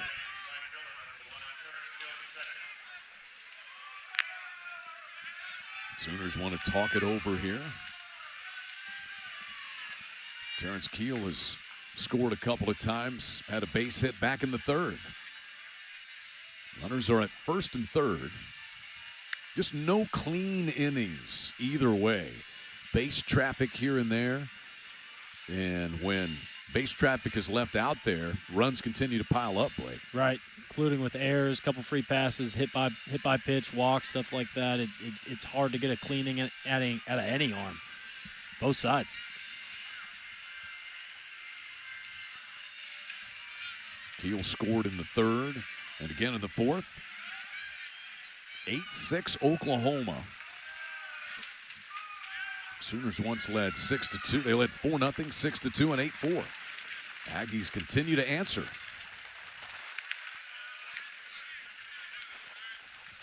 Cleveland's had to wait a little bit with the review. And his first pitch misses low and away. Keel batting for the 4th time in 5 innings.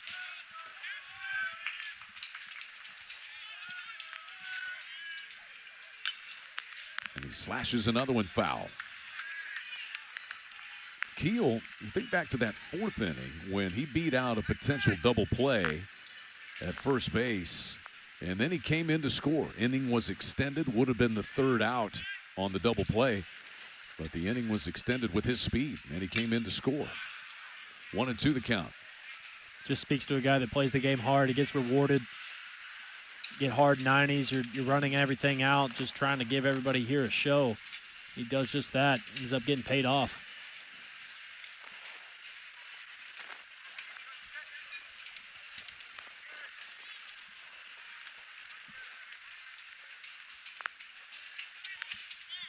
Jackson Cleveland, second pitcher of the day for the Sooners.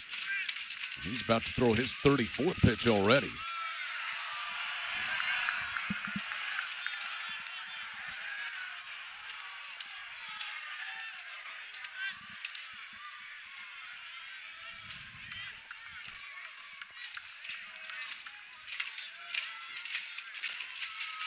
Important pitch here for both sides. Base hit. It hits the runner, though, and he's out. That was going to, at the least, make it a one-run game. Keel smoked that ball, but he hit it so hard, Kellner could not get out of the way. And he is out. A runner hit by a batted ball. This is just bad luck here. Ball's smoked. Kellner has nothing to do. He's already off on the pitch. Got to try to get your head inside there. That scores a run. The weekend that has seen a little bit of everything has seen a little more here. We just had a base runner hit by a line drive. A batted ball out on a ball that was smoked would have at the very least made it a one-run game here in Norman. It is 8-6 Oklahoma. We're at the halfway mark. And we are nowhere near deciding who's going to win this after they split the first two games. You asked me how long I'd seen that during the break. I actually hit a teammate, Kyle Tyler, played here when we were in Little League. Smoked him right in the thigh. Had the biggest bruise ever. I bet. That ball was smoked by Terrence Keel. So Oklahoma back to the bats. They maintain a two-run lead. Kyle Branch is the batter. Gavin Lyons back to it. 0-1. Lyons not overpowering but effective. That three-quarter slot giving the Sooners trouble. Scored in the first three innings and threw up a 0 in the fourth. Partita cleanly up and over to first for the first out here in the fifth inning.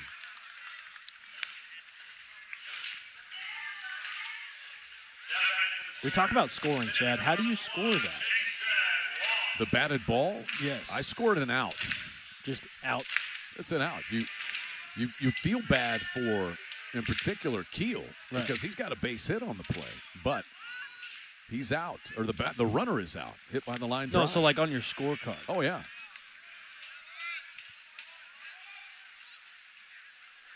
He's out on a fielder's choice, technically, is what it is.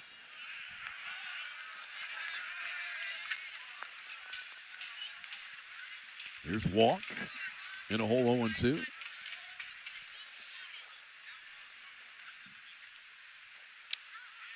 And that was a close pitch there from Lyons. Walk is 0 for 1 with a strikeout and a sacrifice today.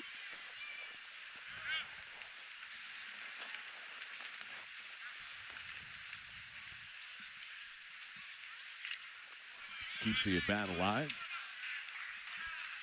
It's an inning and 2/3 for Lyons out of the bullpen. He's given 2 hits, no runs with 3 strikeouts and no walks. Sims, who started, gave 4 walks today and was hit for 8 runs, 6 of them earned.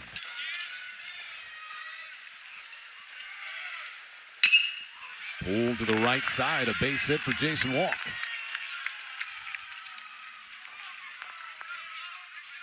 His first hit of the ball game, 3rd of the series. And it rolls the lineup over for Trey Gamble. Yeah, Copian shaded towards the middle. Little hook barrel through the 4-hole. Box it up. He'll take a dozen. Gamble homered, a 2-run shot back in the 3rd. He's driven in 3 runs today. Also walked and scored in the 1st.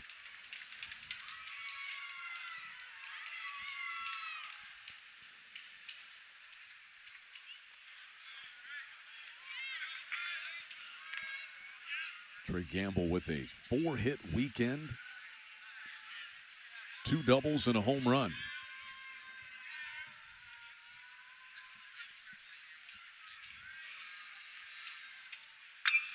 Hits this one deep to right field, but I think the wind is going to send this one well foul. It will.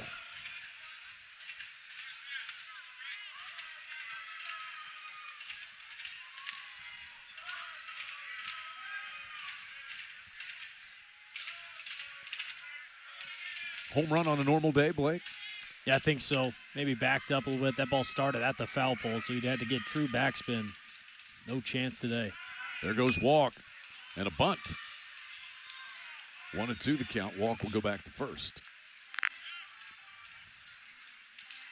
Really good idea from Gamble there. 1-1 count, little action, little steal and bunt. Walk able to go first to third if that ball lands fair.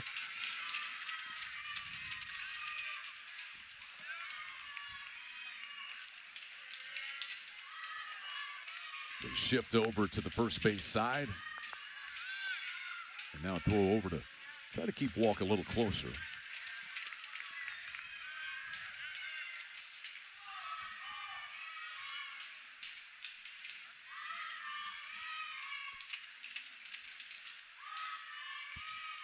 There goes Walk again and pulled foul.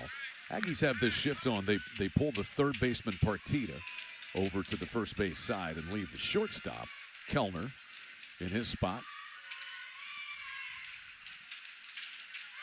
That outfield defense, Blake, you've talked about it. Just look at that. The right fielder, Keel, is, I'd say he's 12, 15 feet shy of the warning track.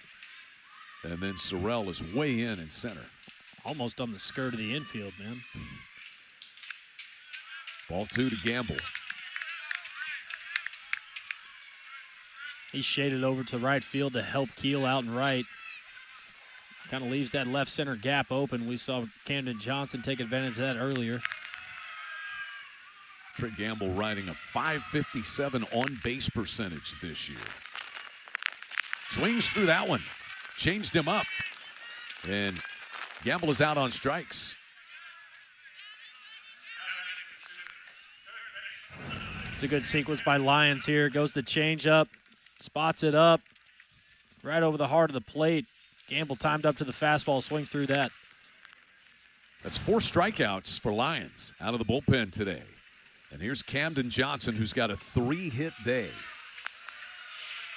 2 singles and a double for Camden Johnson today. He's got 6 hits this weekend, 6 out of 11.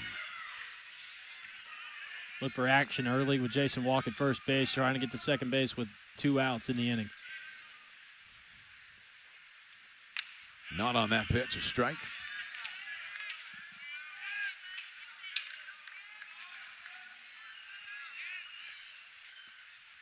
Walk is 8 for 10 in the stolen base department.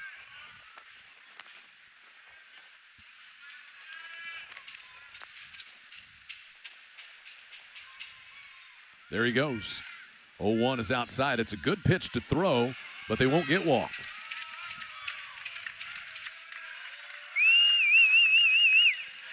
Well timed by Walk, giving Camden Johnson the first pitch, then gets an off-speed pitch on the 0-1, change up on the outside corner. Harrison, no chance making this play. So Walk is 8 of 9 now, and the Sooners have a man in scoring position for a guy who's got 3 hits today already.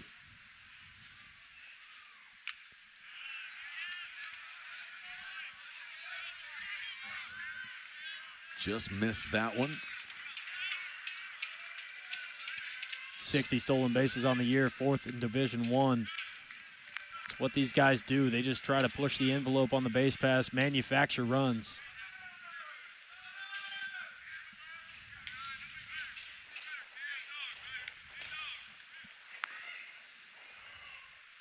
And Johnson goes after one, comes up empty. Back-to-back strikeouts to end it for Gavin Lyons, who has struck out 5 out of the bullpen for the Aggies. We go to the 6th with Oklahoma leading 8-6. And we move to the 6th inning. There's Jackson Cleveland back out there.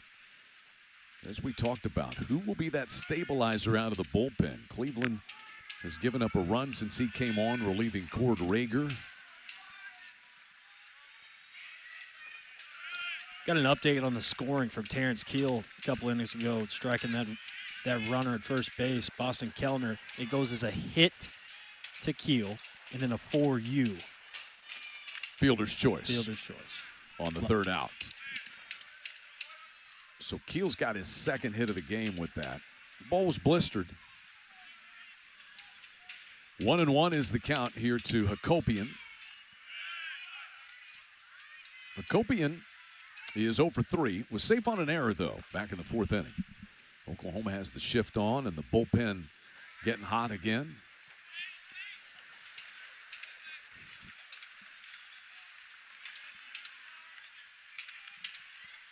Two-one pitch.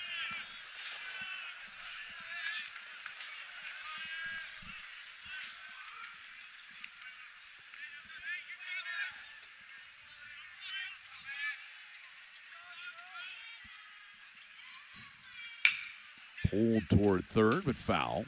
And the count is full on Hakopian. 4 hits this weekend for Chris Hakopian.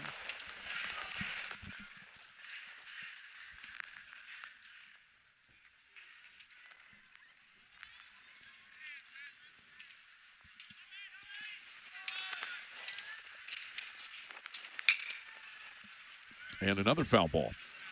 Hakopian transferred from Maryland, where he was second-team All-Big Ten last year. Been battling a sore back and only played now 5 games this year. They got him back for the Friday night game this weekend. He's been a big difference maker, as you would expect. Yeah, bats like this, right, where he just keeps fouling balls off, 3-2. He's got some pop, really long swing, but he stays connected through it. So when he connects, it goes a long way. 37 pitches, making 42 pitches thrown by Jackson Cleveland out of the bullpen. Hit right into the heart of the shift. That's Kyle Branch, the second baseman, with the putout.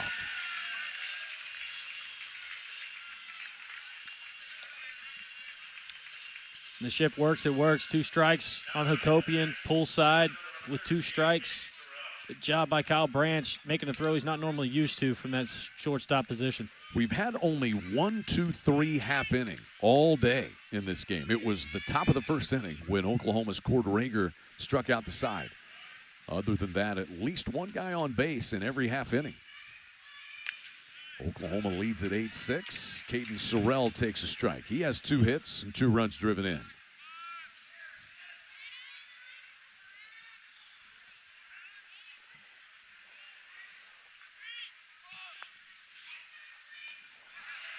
Comes up empty on the 0-1.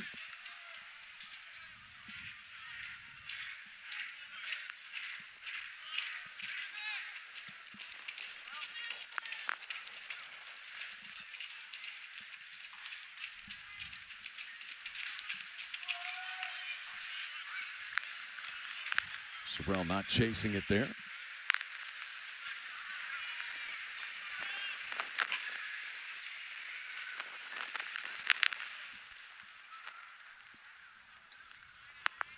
Wind just affecting everyone. You know, you think about it, Blake, this is an all-turf surface. If you had any dirt out there, what might today look like? A lot of guys going to glasses instead of contacts in my mind. A lot of timeouts called, all those sorts of things. This one is lifted into shallow right field, right center. Sliding in to make the play comes Brock. Had to go a long way for that ball, even though he was shallow. 2 down. Yeah, shaded towards the line for a left-handed hitter. You can kind of see him in line with the bullpen. The ball starts dead away center field. You got to get on the ground to make sure his head stays still, makes the play for the second out. And he's not played a lot out there. Only a couple of starts in right field this year. Versatile guy, catching, playing first base, DHing, and playing in the outfield. That will help you stay in the lineup. Oh, and when you hit homers in back-to-back days and you're a catcher who hits triples, you will also stay in the lineup. Absolutely. Kind of helps him in the draft, right? Quick, athletic for a catcher. You know, could play left or right right field in the bigs. Just can put them anywhere. Wesley Jordan's 0 for 3 today. Bases empty, 2 gone in the top of the 6th.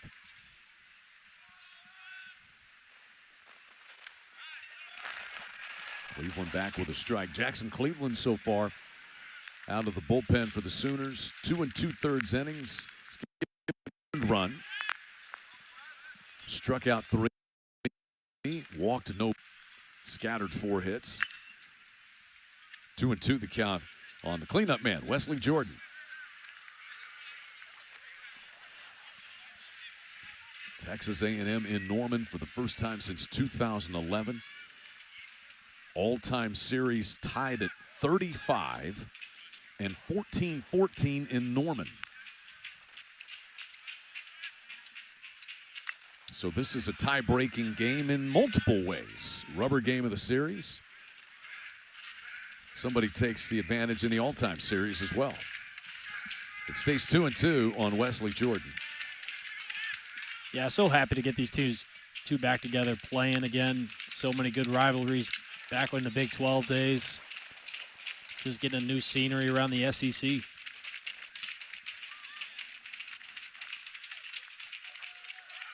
Strike 3 called. Jackson Cleveland records a 1-2-3 inning.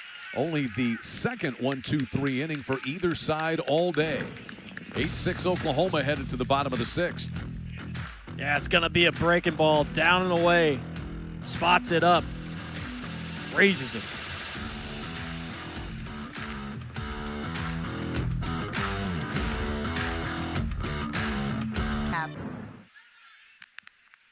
Off and running, bottom of the 6th inning at Kimry Family Stadium in Norman. Oklahoma leading from the get-go. Sooners got a run that scored on a throwing error in the first. An RBI base hit by Jackson Willits as well, had a 2-0 lead. Willits then had a 2-run double to advance the lead to 6-0 in the bottom of the 2nd. Aggies started to chip away in the 3rd, including a 2-run single by Dewar. Here's the 2-0 pitch, shot through the right side by Brendan Brock. His 2nd hit of the day, his 5th in the series. Again, Hakopian shaded towards the middle. It's a good piece of hitting straight through the 4-hole. Hakopian playing normal, that's right at him. So A&M got back within 6-4 in the top of the 3rd. Then Trey Gamble hit a 2-run home run. Again, 8-4. Aggies have got a single run in the 4th to get back within 2. But the Sooners have the leadoff man aboard here for Jackson Willits. And on the first pitch, Brendan Brock is off and stealing second base.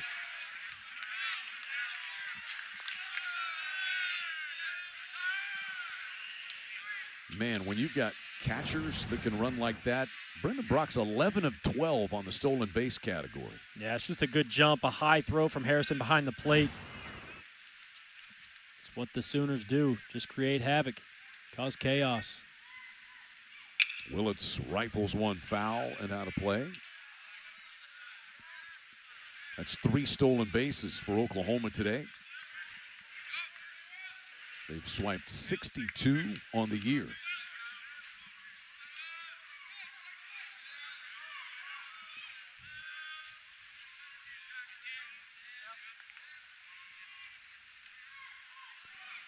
Lions 0-2 misses away. Lions has been good out of the bullpen for the Aggies so far.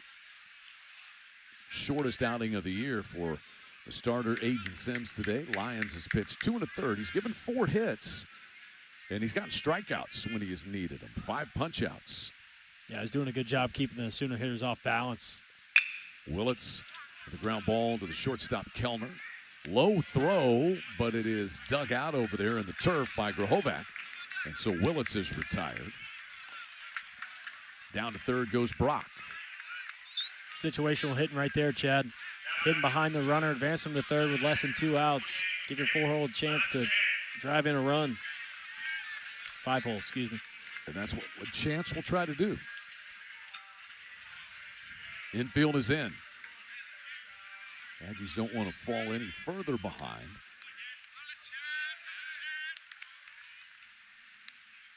And the base hit's a little easier target here for LaChance.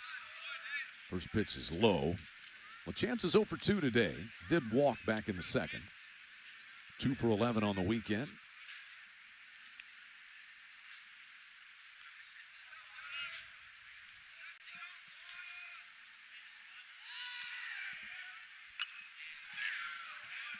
One and one the count. We have a few fans who have left us. It's understandable. It is it's a bit brisk out there. North wind. I'm not going to tell you that it's died down any, but I don't think we have quite the number of gusts that we had. Yeah, it's staying more consistent. Flagpole's not at a 45-degree angle anymore, at least. The 1-1, LaChance drives this one foul. Whacks it out toward the former Oklahoma bullpen, which actually got utilized again. They have moved away from the old bullpen, which you could not see in the past. But yesterday, there was sun in the new bullpen in left field, so the Sooners went to a warming up where we could not see them in the old bullpen. There's the new. The old, you can't see. It is, yeah, a little further to the left. So somebody came out of the bullpen. We didn't know that he was warming up yesterday. This one kind of golfed into the former visiting bullpen. Yeah, I saw it yesterday. Thought the bullpen was just trying to change some voodoo, just get a different look out there. Pitchers do things like that, but ended up being like a hazard thing. Sun's in the eyes of the bullpen. Catchers are trying to keep everybody safe. A ball and 2 strikes on Dayton LaChance. Oklahoma looking to pick up some insurance in the last of the 6th. It'll stay at 1-2. I wonder how much longer these 2 effective arms out of the bullpen will be able to go. Gavin Lyons' pitch count getting up near 50, but it's the first time he's pitched this weekend. That's the case for Jackson Cleveland of Oklahoma as well. Yeah, Lyons getting through that second time through the lineup. Sooner hitters timing everything up. Seems like LaChance has been on the fastball and the breaking ball this at bat.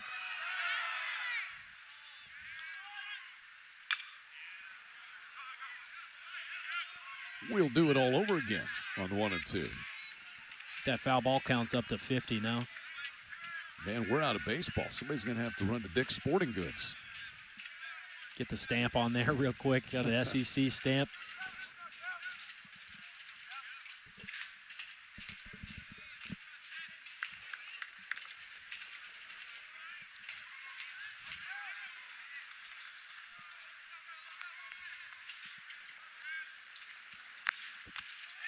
Just missed outside. Pretty good take there from Dayton LaChance. Yeah, he's been in swing mode. That's a tough pitch to take. Fastball extended out. Getting this count to 2-2. Seeing the ball really well.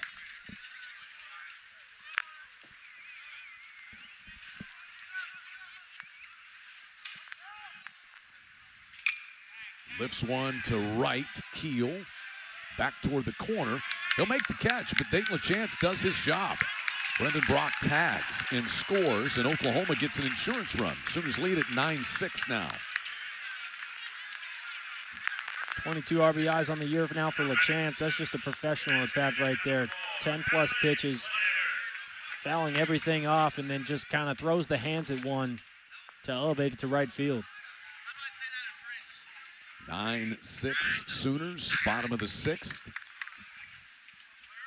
And we might have a pitching change here. Texas A&M head coach Michael Early is out as Alec Blair is set to stand in for the Sooners, and we will have a move to the bullpen. So solid job out of the pen for Gavin Lyons, but his day is done. And the new A&M pitcher will be Hunter Vincent when we return.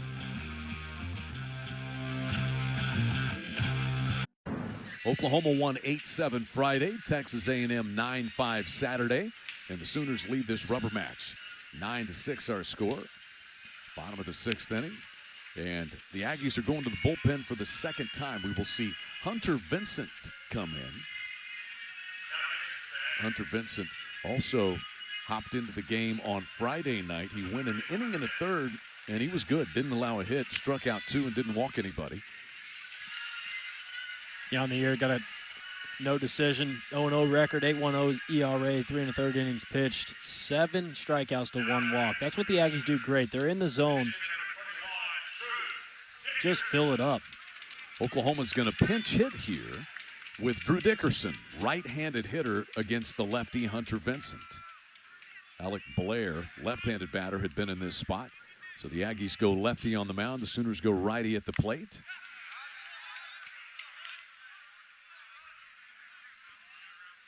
Dickerson, the sophomore, 6'4", 210, out of Lee's Summit, Missouri. Was 0 for 3 in Friday's game. And 0-2 fastball at 92 miles an hour as Vincent tries to get the final out. Sooners have gotten a run, a base hit by Brendan Brock. He stole second, went to third on a ground out, and scored on a sacrifice fly to give Oklahoma this 9-6 lead. Dickerson went around, strikes out on 3 pitches. So Vincent does the job for the Aggies, holds things as they are. And they are 9-6 Oklahoma headed to the 7th inning. A very windy day here in Norman, Oklahoma. Hope everybody is safe. Some wildfires in central Oklahoma today. And here's a look at what we've got. 9 runs, 11 hits, and an error for Oklahoma. They have left 6 men stranded. Texas A&M 6 runs, 9 hits, 3 errors, 7 men left. Aggies have issued 4 walks in this game. The Sooners have only issued 1 walk, and that'll certainly please Skip Johnson. His pitchers have struck out 10 and walked only 1. That is more like the Oklahoma pitching staff that we have seen. This ball is hammered down the left field corner by Grahovac. It bounces off the wall, picked up out there by Trey Gamble, but it's a double to start for Grahovac, who's been on base 4 times today. Hit by pitch, walk, single, and now a leadoff double in the 7th. Just a really good swing here, having a day. Gets moved down in the bottom of the lineup. Little hook barrel for a double. Keep it out of the wind. Call that turn the club face down, Chad.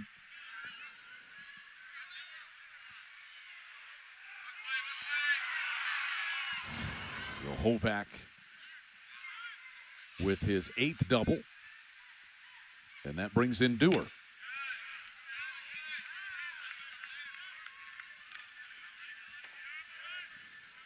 Two-run single for Dewar. That happened back in the 3rd. At the time, it made it a 6-4 game.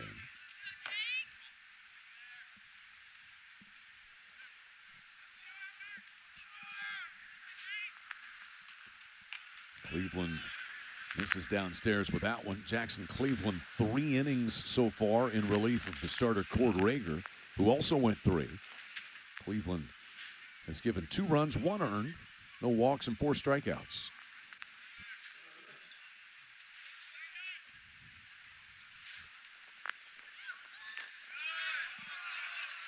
Pretty good pitch there for a strike. Yeah, the breaking ball's more over the top. He's got a slider at 83. Giving batters a different look.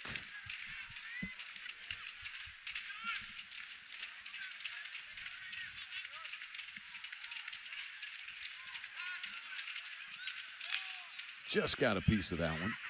Aggies have 10 hits now. Sooners have 11. 3 Texas A&M errors, 2 of them on pickoff plays at first base today.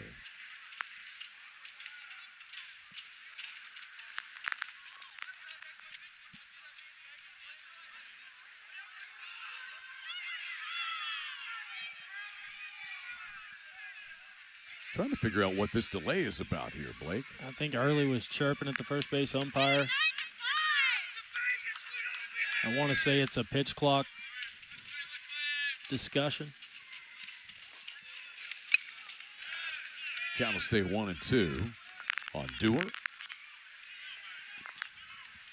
3 runs batted in the series for Jake Dewar.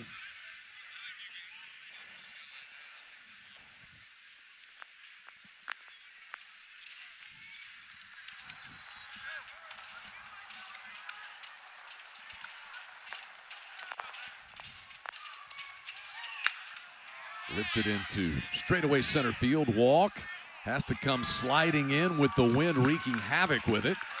And Walk's able to dive in and make the catch. Really good read on this one. You see him come straight in on that ball.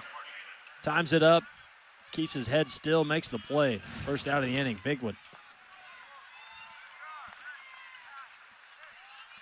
It's so tough when you hit the ground, as you said, and your head gets jostled to make sure that you steadily hang on to it. That's one away, and Skip Johnson's going to make a pitching change with a man at second base and one gone in the 7th inning. He will turn to his third pitcher of the day. Oklahoma trying to hold the Aggies where they are, and to try to do so is going to be Caden Leon, who's been good, effective out of the pen. He'll take his turn when we return.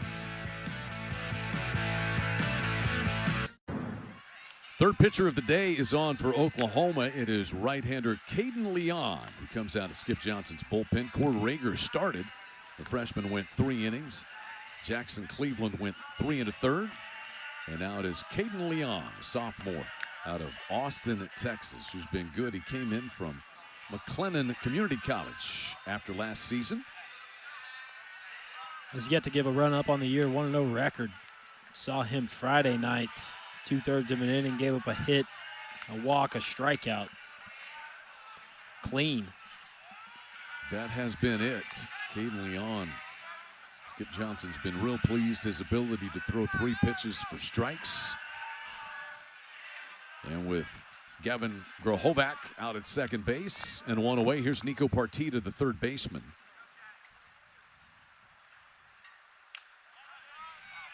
Over 3 with 3 strikeouts today is Partita.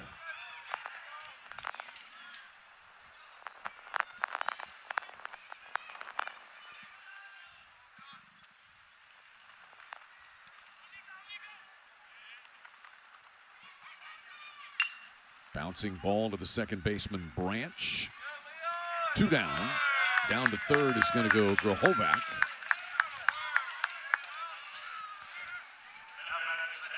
Leon retires his first batter, and he'll work to Bear Harrison, who has not been retired today.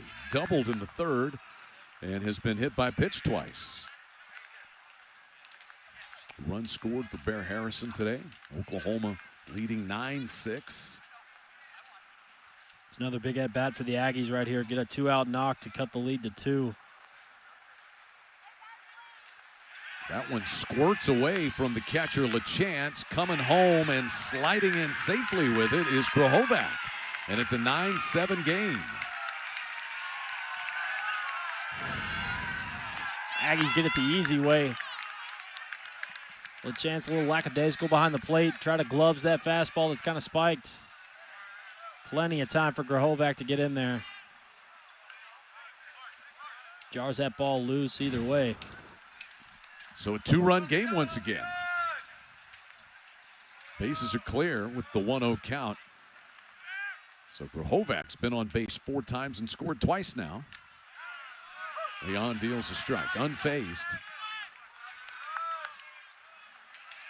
There's 2 guys down in the bottom. We talked about the bottom third of the lineup this weekend for A&M, but Harrison and Kellner today have been on base 5 times in 6 plate appearances.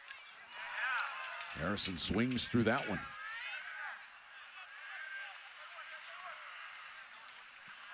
Yeah, Michael Early's got to be pleased with the bottom half of this lineup.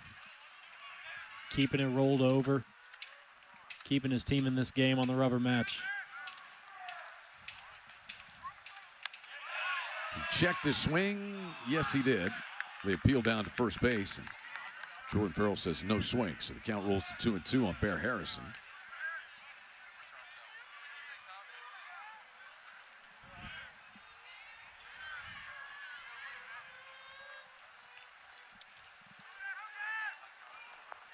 Caden Leon.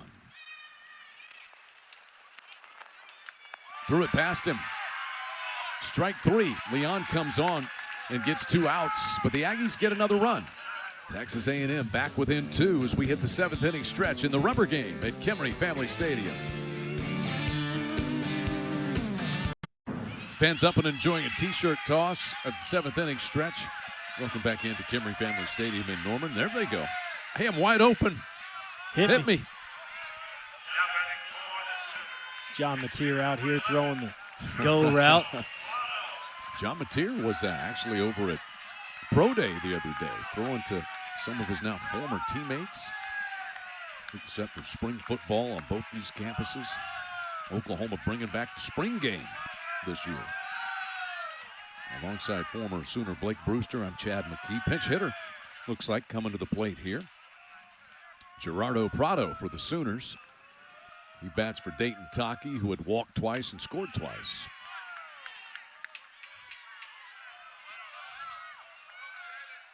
This guy's a fun at bat to watch. He's animated, lives and dies by every pitch. Gives you really good at bat. Hunter Vincent, the Aggies. And 0-2 here to Gerardo Prado. Pinch hitting, such a difficult job. I know you did it a good deal during your college career. Right, coming off cold, especially a day like this where it's tough to hit, especially for a righty. Got to find a way to make contact, give a good at bat.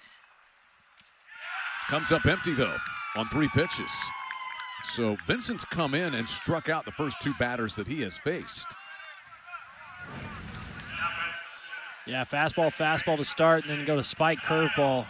Really good location right at the knees. Prado swings right over the top of it. And in his 2 appearances, it's now 2 full innings and 4 strikeouts this weekend for Vincent. Here's Kyle Branch, the Sooners' second baseman. Kyle had a base hit with a run scored in the second. 1 out of 3 today. A couple of hits on the weekend. Can see why Vincent has success. He does a nice job hiding the baseball from the hitter. Keeps it behind his head. Doesn't give the hitter a chance to see it a long time. Mix it in a spike that looks like a fastball out of the hand and then drops off the table.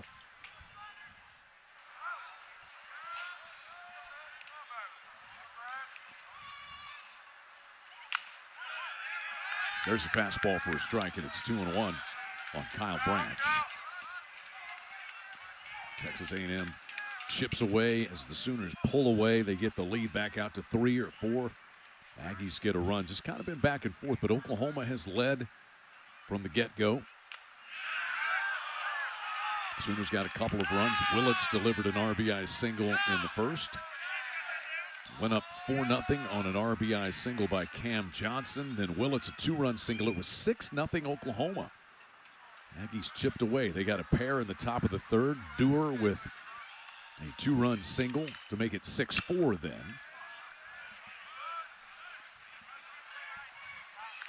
Trey Gamble in the bottom of the third launched a 2-run home run for Oklahoma. Sooners led 8-4. That was after 3 innings. We had 12 runs. But the Aggies chipped away. Sorrell an RBI single in the 4th. Kellner an RBI single in the 5th. Oklahoma got a sac fly from Dayton LaChance to make it 9-6 in the bottom of 6. Aggies just got a run on a pass ball that scored Grahovac in the top of 7. And the Sooners get another base runner here as Branch draws a 1-out walk in the 7th. First base runner allowed by Vincent. See if the bottom part of this Oklahoma lineup can spark something between Branch and now Walk.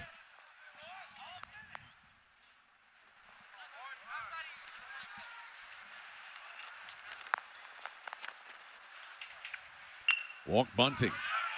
Anytime he bunts, it's going to be tough. Picked up by Vincent. He's got no play.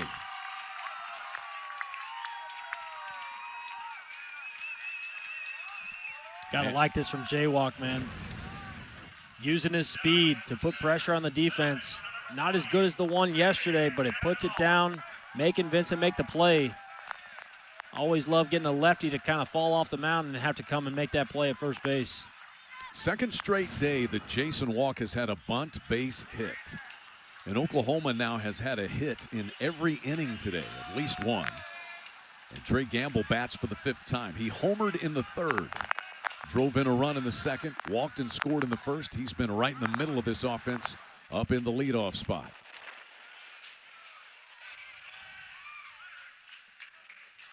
So Branch a walk, then Walk a single. Oklahoma looking for some more insurance.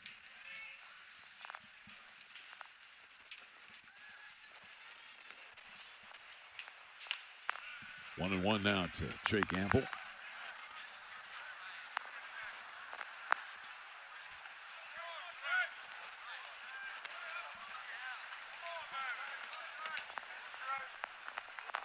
I think the wind has picked up again. That one came in and hit Gamble. Got him on the arm, and the bases are now loaded.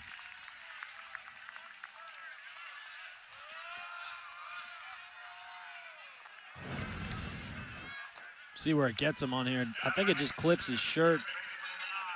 Yeah, that's a good one. We'll take that free 90 all day long. No bruise. Maybe a little tear in the sleeve, but you'll take it. First Sooner hit by a pitch today. They have also drawn 5 walks, so 6 free base runners there. And now we're going to get Texas A&M pitching coach Jason Kelly making a stroll to the mound for at least a visit to Vincent, as the last 3 Sooner hitters have reached base. A walk, a single, and now a hit by pitch. Oh, that bunt base hit by Jason Walk. You would think a regular part of the repertoire would just make him so much more dangerous. Yeah, it's kind of like a layup in basketball, right? Sometimes you got to see the ball go through the hoop. Now you know what contact feels like, and you just keep trying to swing it to get him back in a groove. He hit 9 home runs last year, so you know he's got the pop. It's just trying to get his approach back to where he likes to be. So an opportunity to open it up again for the Sooners with Camden Johnson, who's got 3 hits on the day, ready to stand in the bottom of the 7th inning. And now Reggie Willits calls his hitter and his base runners over for a conversation. Oklahoma tried to take the rubber game. Sooners won Friday and the Aggies yesterday.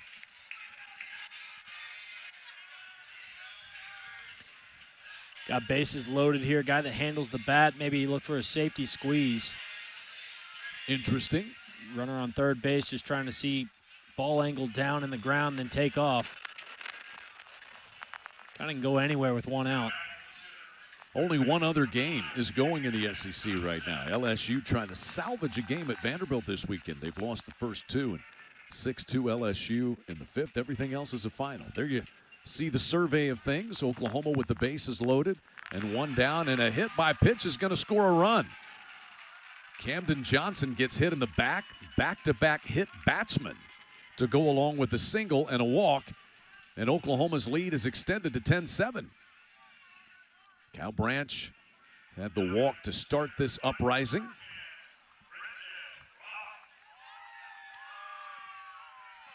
And that's going to do it for Hunter Vincent. Out comes Michael Early. He will go to the bullpen. We will see the 4th A&M pitcher of the day, with Oklahoma extending the lead to 10-7 on a hit by pitch of Camden Johnson. We will reset and tell you more about Juan Vargas, the new pitcher, when we come back.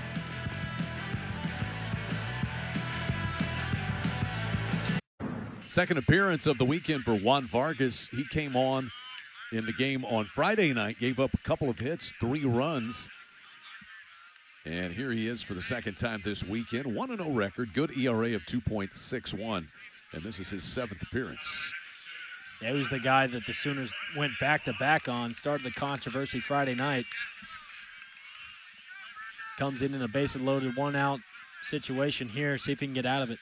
He gave up back-to-back home runs to Brendan Brock and Jackson Willits, and guess who he's going to face here? Brendan Brock and Jackson Willits.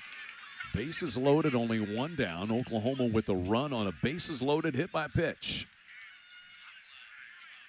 Brock, 2 more hits today, 5 on the weekend. And down in the count, 0-2 against Vargas. Juan Vargas out of Panama City, Panama, transferred from Tennessee Tech, where he spent 2 years. 0-2.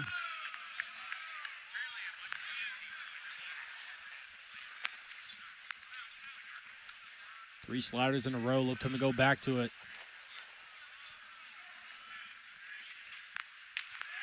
Went around. Strike 3. Second strikeout of the inning as Brendan Brock is retired. Speeds him up. Gets the breaking ball above the zone. Gets a chase from Brendan Brock. Big out number 2. So now it's Willits. The bases loaded, but 2 gone. 2 strikeouts in the inning. And that pitch bounces up there. Jason Walk ready to race home from third base. Bear Harrison able to block it, though.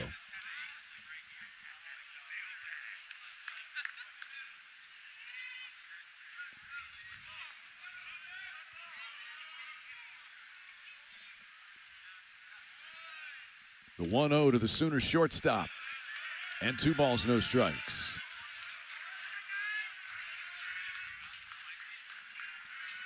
Jackson Willits singled in the first, doubled in the second. He's driven in 3 runs today and 4 runs in the series. No place to put him here and a 3-0 count. I think the take sign's back on. 3-0 count, bases loaded. 50-50 chance you get a run here.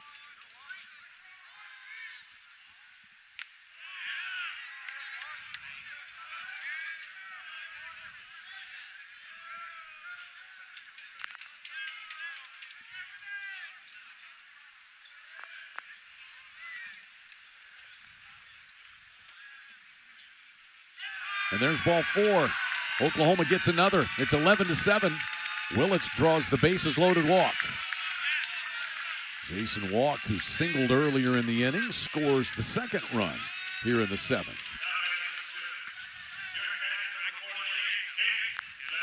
Good at bat by Willits there, not pressing the issue, not chasing out of the zone.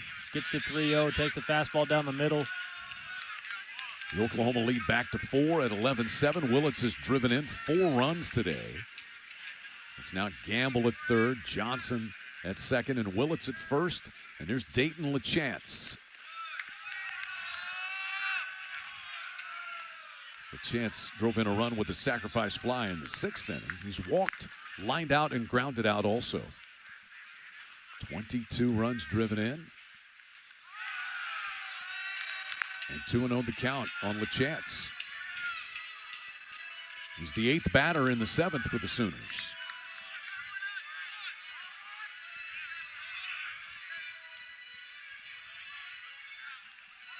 And now Harrison's going to call timeout.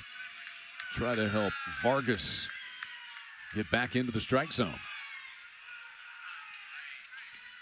2 walks, 2 hit batsmen, and a base hit in the inning for Oklahoma.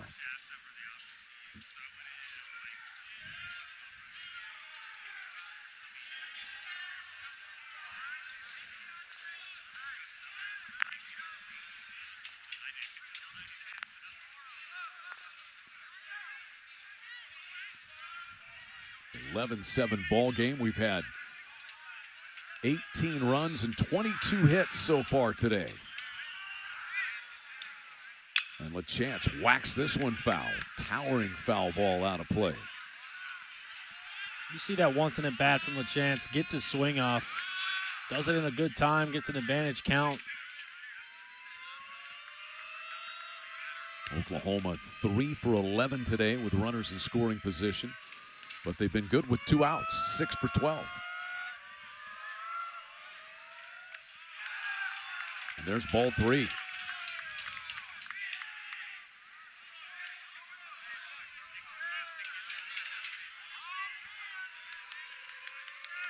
Activity out in the pen for Michael Early and the Aggies.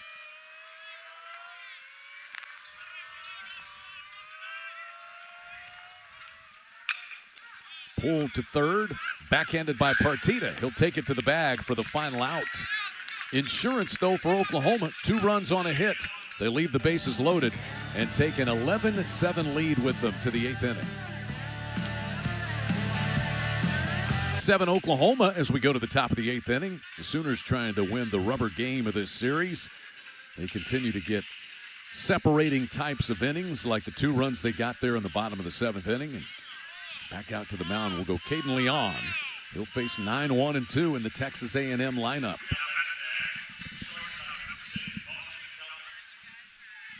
Big inning for Caden Leon here. Got to find a way to put up a 0 after scoring 2 in the bottom half. It's been tough against Boston Kellner. He is 2 out of 3. 2 singles and a run scored. Had a good week. Leon misses downstairs. Kellner, the freshman shortstop, 4 home runs, 17 driven in. Out of Chandler, Arizona. He has reached base safely in every game this year. 2 more hits today.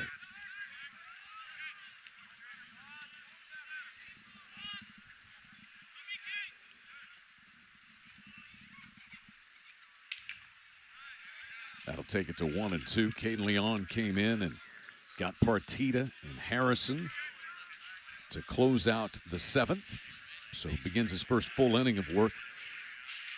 Third Oklahoma pitcher of the day. Cord Rager, Jackson Cleveland, and now Caden Leon. Skip Johnson has talked about his bullpen and all of the talent there is out there. As deep as Oklahoma has been with arm talent, now it's just about game experience for a lot of these guys. Caden Leon's got that game experience.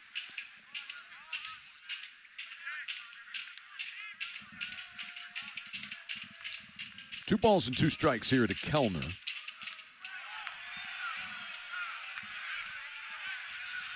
To piggyback off that, Chad, you kind of see the difference in these two teams. A&M throwing a lot of the same guys you saw on Friday and this weekend. That bullpen in the Sooners is just deep, man. You've got several different guys you can go to in high leverage situations. Yeah. Time called here by Dayton LaChance. Out for a visit. Both these teams do have midweek games before they hop back into league action next weekend. Sooners are going down to southeastern Louisiana for a game on Tuesday. And then they'll be in Baton Rouge to take on LSU over the weekend. Aggies head back to College Station for Texas State Tuesday before the Georgia Bulldogs roll into town.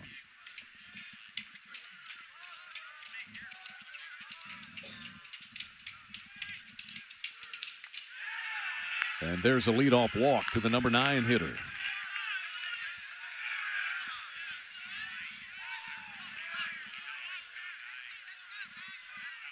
Kellner continuing to have a good weekend. Works the walk right there. It's only the 2nd walk issued by Oklahoma pitching today. And it's back to the top for Terrence Keel II. He hit a missile back in the 5th inning that hit his teammate running down the line. Gets credit for a hit, but it's an out, and that stopped the inning. At the time, it would have made it a 1-run game. That ball comes in and hits him. And so Caden Leon can't keep up the success. Walks a man, hits a man. And the Aggies get to the heart of their lineup with men on base. Yeah, I think this clips Keel right in the helmet, bends down into it, just trying to get out of the way. Got LaChance on the backside of that, too. So back to the bullpen for Skip Johnson and the Sooners with 2 men aboard and nobody out in the 8th inning. That bullpen depth certainly getting tested here this weekend. Looks like Jason Bowden is coming in to try to put out another fire.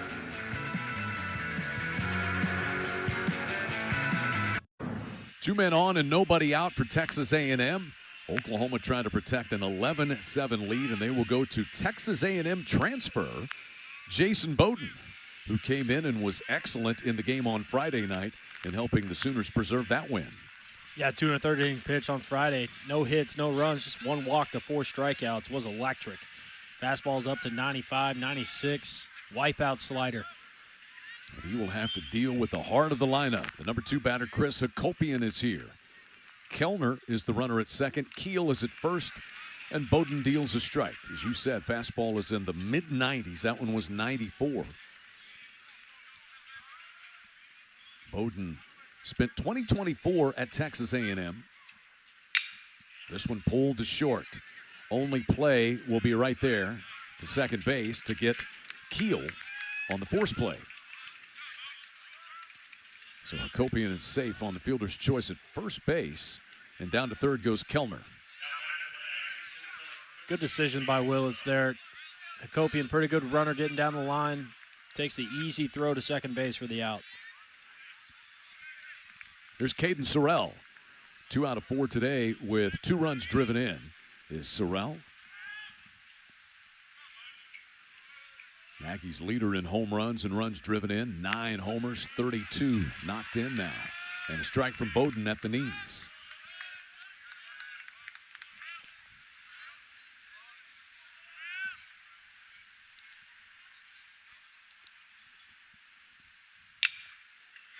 Taps that one, just foul.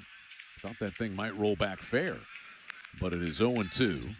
Got the World Baseball Classic tonight. Blake, you going to make it in home in time to watch? 7 p.m. first pitch, right? Okay. I think I can make that. I don't know. Might be watching it here, Chad. We just crossed the 3-hour mark on this.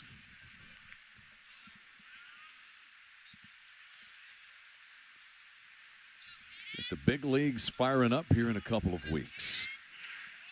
Know that Cade Cavalli, the Sooner, is going to be the opening day starter for the Nationals. That's cool to see, man. He's had some arm trouble in his career. Being able to get that opening day nod, it's big for him. He spoke at Oklahoma's Diamond Dinner and talking about exactly what you mentioned, the coming back from injury to get yourself, you're on the precipice of realizing your dream, you get hurt. And he was a two-way guy coming out of high school, big-time hitter.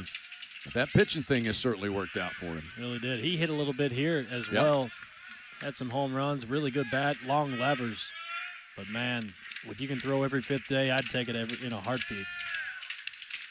2 balls, 2 strikes here to Caden Sorrell. Battling away with Jason Bowden. Bowden was on that Texas A&M team that went to the College World Series in 2024, but only made 2 appearances and then became a Sooner last year, had 31 relief appearances, second most in the SEC. This is his second appearance this weekend.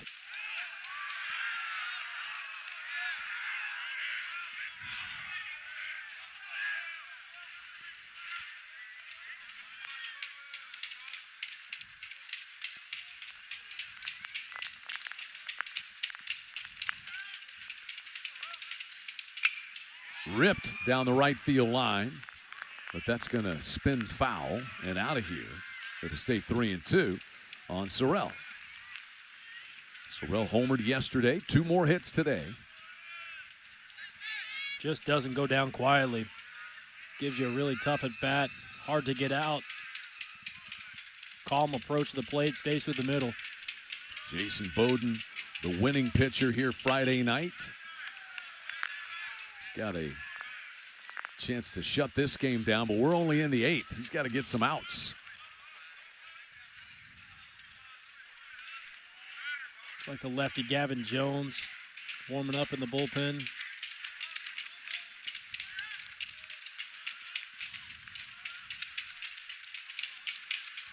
Another 3-2 pitch headed home. And Sorrell foul tips that one.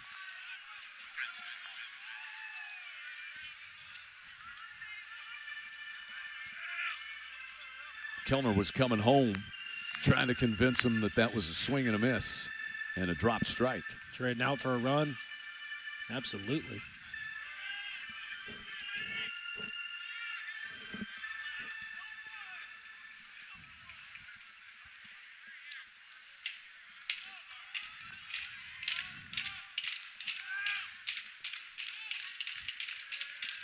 Shift is on for the Sooners. And this is pulled fair in between the new first baseman Connor Larkin and the bag. Kellner scores. This one bangs back out into the field of play, picked up out there by Brendan Brock. It is an RBI double for Caden Sorrell, and now a 3-run game. Just gets paid off, little hook barrel. Walks it down the first base line. Connor Larkin at first base. Tough play to make. Just scoots it inside that first base bag. So the RBI double is the third hit of the day for Caden Sorrell. He's driven in 3 runs. There he is. The man at third is Hakopian. And Wesley Jordan now.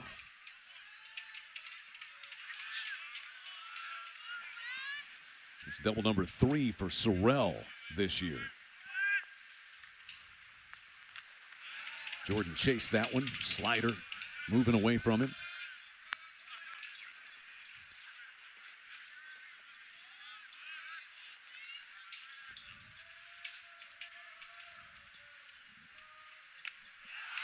Oh, and 2 now. It's the most out of control I've seen Jordan all weekend. 2 slider he's fanned at. Both balls.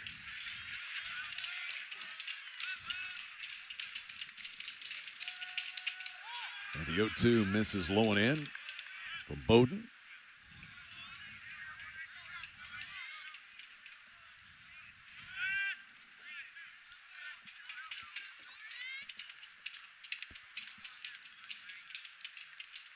There's strike 3 called. That slider away, and then over the inside corner, and a strikeout. Absolutely right. Staying away soft. Then he gets a front hipper. Starts it right at the belt buckle. Breaks it down into that inside corner. Great pitch. Little help from his catcher, LaChance, framing that up. So runners at second and third. Now 2 down, and here's Grahovac, who has not been retired today. Hit by pitch, a walk, a single, and a double for him.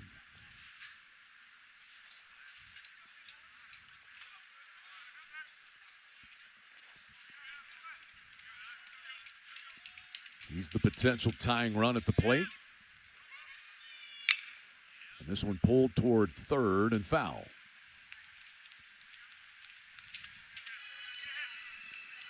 A lot of base traffic both ways all day long.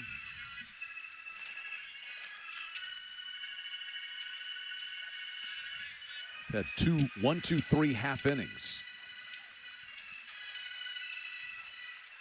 Both by the Sooners, right? Yep. Top of the first and the top of the 6th. The story's been kind of different. The Aggies really taking advantage of the hit tool. Speaking of hit, Grahovac gets hit by that one, and the bases are now loaded. He's been on base 5 times. That's the second time he's been hit.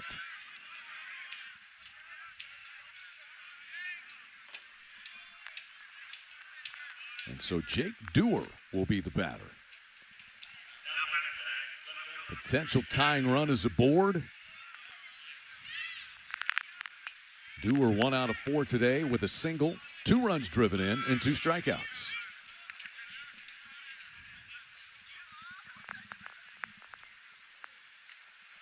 Odin rears back and launches one across. If I'm Bowden, I'm staying with that 3 times, man. Trying to keep the ball out of the air. Power left-handed bat.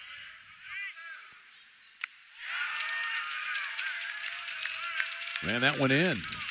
92 miles an hour. And it's 0-2 on Dewar. Yeah, can really go anywhere with this one. Elevate up to get a chase. Freeze him with a fastball in the outside corner.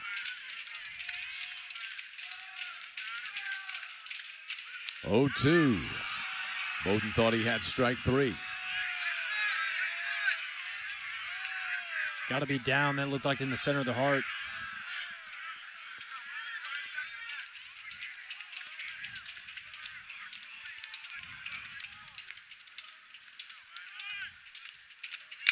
The 1-2. Fair ball past Johnson. 2 runs will score at least. Up with it in left is Gamble. The 3rd run is chugging for the plate, and we are tied. It is a 3-run double by Jake Dewar. Grahovac scores all the way from first, and it's 11 apiece in the 8th. It's a good piece of hitting right here. Fastball extended. Stays short to it. Walks the dog down the line for a 3-run double. Big hit. Dewar has driven in 5 runs today. And the Aggies have battled all the way back to tie it. What resilience shown by this Texas A&M club. It is 11-11. And this ball is hit to fairly deep right field. Partita, and it's squeezed out there by Brendan Brock, who went back and forth like a washing machine. Aggies get 4 runs. They do so on 2 hits, and we're tied at 11, headed to the bottom of the 8th. RBI single by Sorrell made it at 1.8-5, and the wind impacts, well, Friday, east-southeast, Saturday, southeast, today, northwest at 40. Blake, as you said at the beginning of the game, it's really 3 different baseball fields that you're playing on. Absolutely. You get that calm, kind of a calm day, east-southeast. It doesn't really do anything to the baseball, kind of plays true, but then at Kimry Family Stadium on Saturday, you get a true day, everything blowing out to left, and now today all cards are out of the window, man. This is Grant Cunningham. Enters in a tie ball game. Grant Cunningham, senior from Seattle, Washington. He's a transfer from the University of Washington. Was honorable mention All Pac-12 in 2024. And this is his 2nd year at Texas A&M. Been hit around a little bit. 3 appearances, 4 hits, walk and a strikeout. Drew Dickerson up first here for the Sooners. The DH slams this one foul and out of play.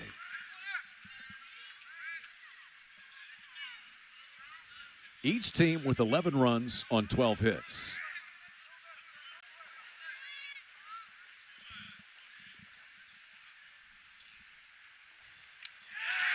And 0-2 on Dickerson.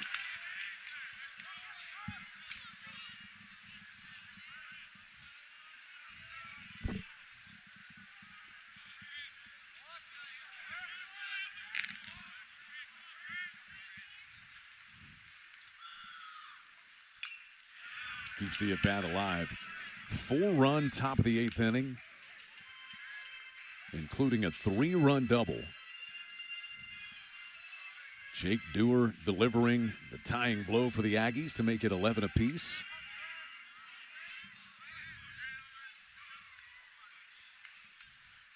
Another 0-2 for Dickerson.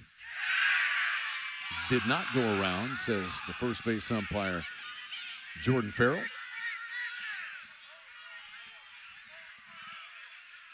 Dickerson came on in the 6th inning and struck out in his first plate appearance.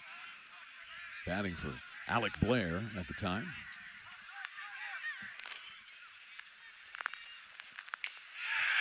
Strike 3 called.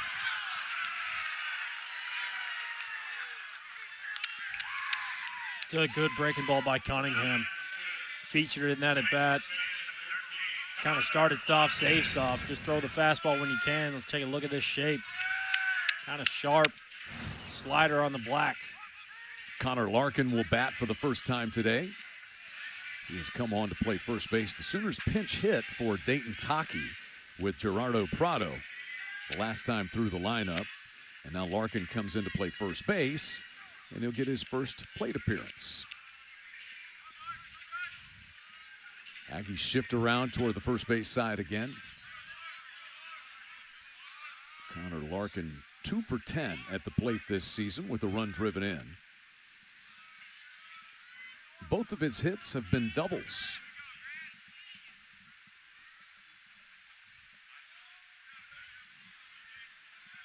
Grant Cunningham.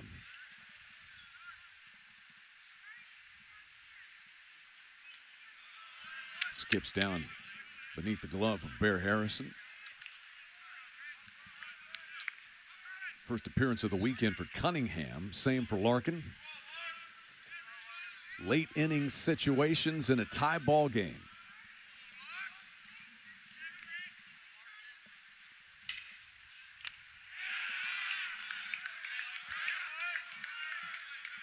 Connor Larkin out of Cherry Hills Village, Colorado, Cherry Creek High School. He was the 2025 Colorado Gatorade Player of the Year. Part of a freshman class that's got Skip Johnson super excited about. Right into the shift, and he beats the shift. A seeing eye single through the shift for Connor Larkin with one down in the 8th inning. Yeah, right to the normal second base position. One of the things I don't understand about the shift, you got a guy with 10 at-bats, and you're going to play him to the pull side. It ends up working out for Connor Larkin on that one. So Oklahoma with the potential go-ahead run aboard. And Kyle Branch, the scheduled hitter, looks like he may get called back for Desan Harris. The Sooners will go from a right-handed hitter to a left-handed hitter. Desan Harris delivered what was the game-winning RBI in Friday night's game. It was a sacrifice fly for the Sooners in the 8th inning. Got the start yesterday out in center field.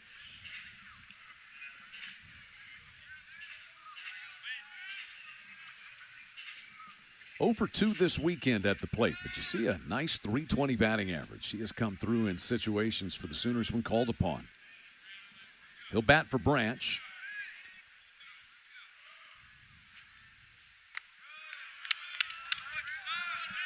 Desan, a guy it's kind of easy to root for, you know, just called upon, does his job when he's called upon, you know, had the sac fly at Friday night, just really emphatic going down first base line, put his team ahead to win.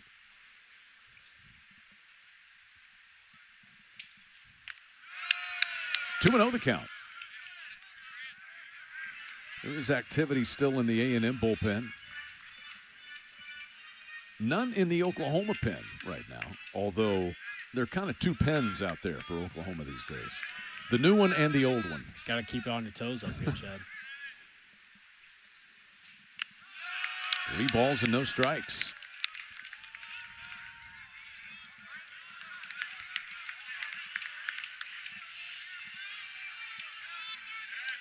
Cunningham hasn't been out there much this year. Hasn't issued a walk this season, though.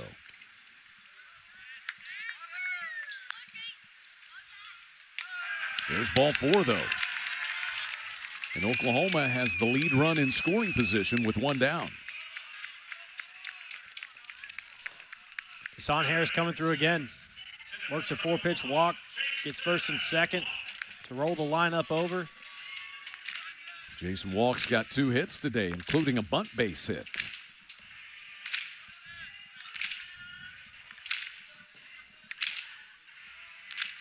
One down in the inning.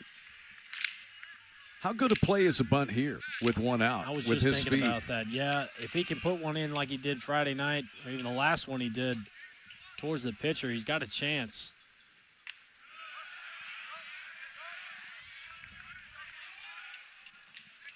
There's the potential lead run, Connor Larkin.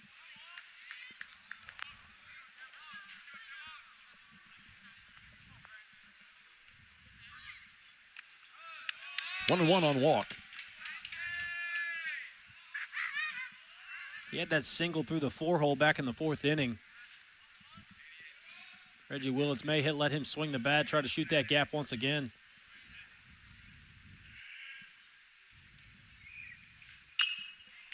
Lifts this one into shallow left. The shortstop, Kellner, and the left fielder, Dewar there, and it'll be Kellner taking it for the second out.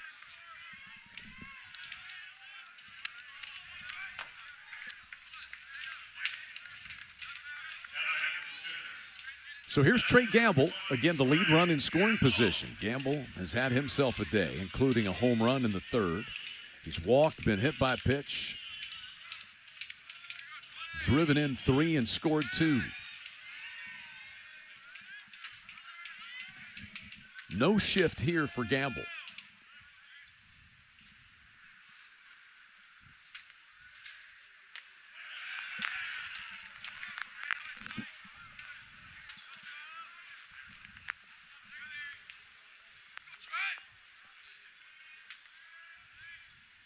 Gamble's 2-run home run came in the 3rd at the time, gave Oklahoma an 8-4 lead.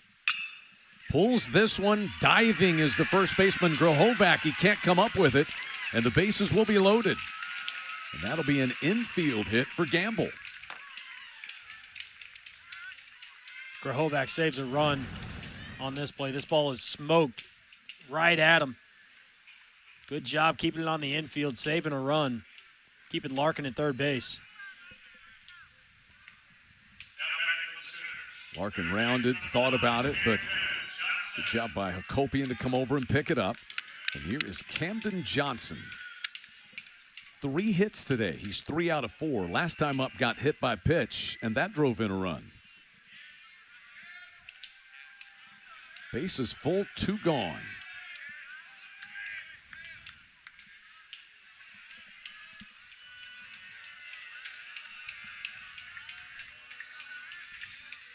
Camden Johnson had 3 hits in the first 3 innings today, including a double.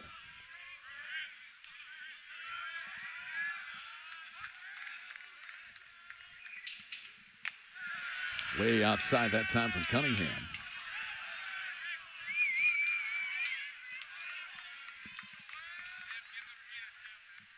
If you're Cunningham, got to let your defense work here. Can't give up a bases loaded walk to give the lead up.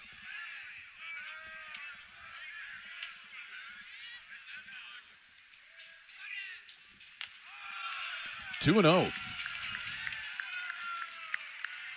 And now the pressure really on Grant Cunningham. Got to come with a strike to a guy who's hit some balls hard today.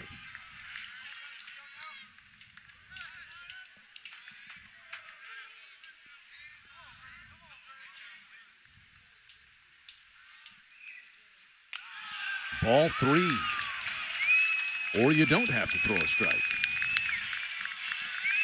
It's a tough situation for a guy who doesn't have a whole lot of confidence coming in this year. Not many appearances, just his 3rd. Got to find a way to get back in this count. Take sign likely here for Johnson. And there's ball 4. Oklahoma leads on a bases loaded walk to Camden Johnson. Connor Larkin, who started things with a single, crosses the plate. And Oklahoma is back on top 12-11. With 2 outs, Brendan Brock will get a chance. Got to think 12 is not enough to win this game. Got to find a way to get 2-out hit, extend the lead going into the 9th. Brock's got 2 hits, 2 for 5 today, 5 hits on the weekend. And a strike from Cunningham.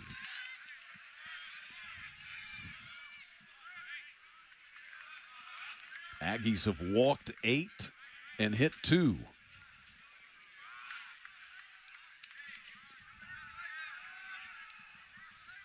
Brock swings through that one, and it's 0-2.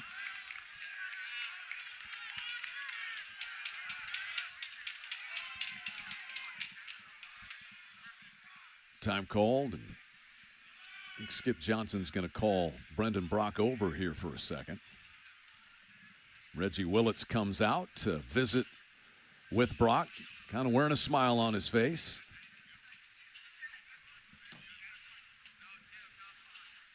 Yeah, this is pitch selection in my mind. Just trying to figure out what Cunningham's going to do to you with 2 strikes. Make that curveball be up.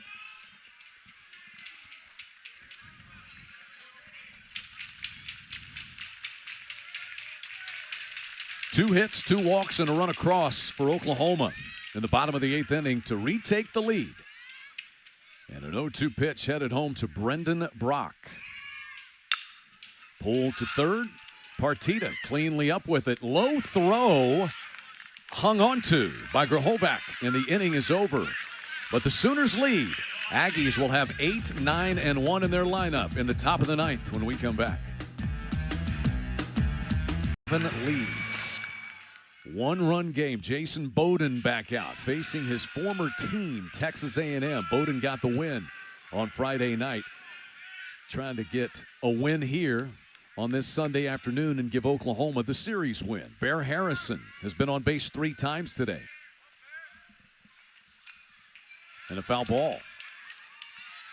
That one came in on the bat handle. 93-mile-an-hour fastball. 1-1 to Bear Harrison. Doubled and scored in the 3rd, hit by a pitch in the 4th and again in the 5th, and then struck out in the 7th. It'll be Harrison, Kellner, and then the leadoff batter, Keel.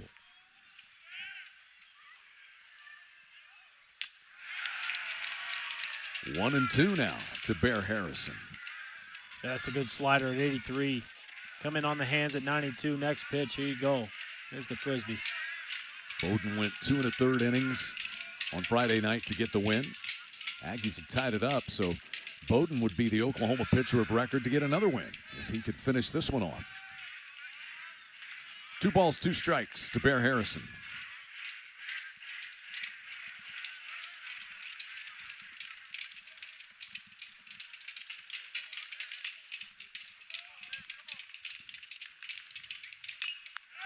it'll stay at 2-2.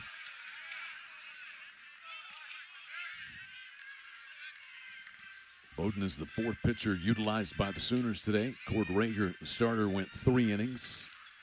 Then Jackson Cleveland and Caden Leon before Bowden entered in the 8th.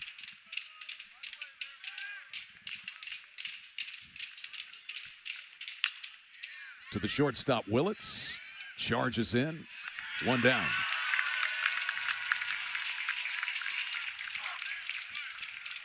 Important first out by Bowden. Heavy mix of fastball, slider to get Harrison to ground out to Reggie Willits. It's shortstop. That'll bring in Kellner, who's got 2 hits today. He's been on base 3 times. Really a productive weekend for Boston Kellner in the number 9 spot. A promising young freshman. Imagine him being up in that order later on in his career. Bowden fires a strike across the outer half.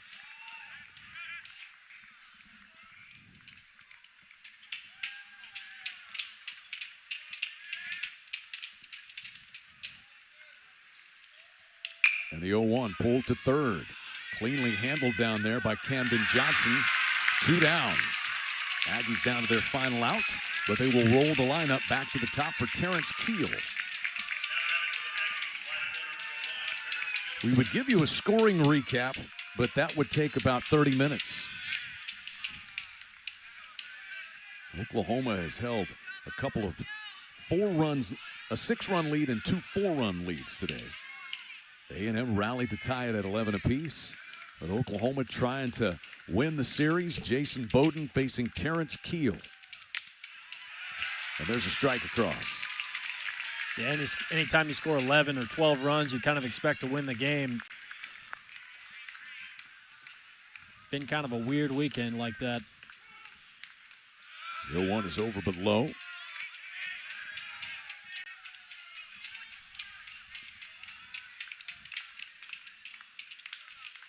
Dewar has driven in 5 runs. Sorrell 3 for the Aggies today. 1-2 the count for the Sooners. Gamble's driven in 3. Caden Johnson's driven in 3. Jackson Willits has driven in 4. And Oklahoma is a strike away from taking the series to start SEC play. Keel says not just yet. Nice job fouling that pitch off. It's another tough slider. Keeps the team in the game right now. Jason Bowden trying to pick up his 2nd win of the weekend. And give Oklahoma a hard-earned 2-1 start on the weekend. And Keel just battling away.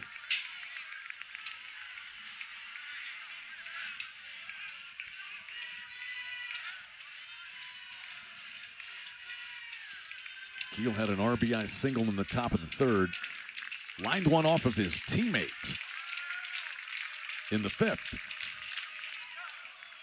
And got hit by a pitch on something similar to that back in the 8th inning. Yeah, go back to that at bat. That would have changed this game. That would have scored a couple runs. Made this a whole lot different look here in the top of the 9th. 2 balls and 2 strikes.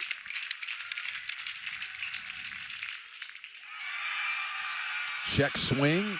Oklahoma asking for the appeal. It is granted.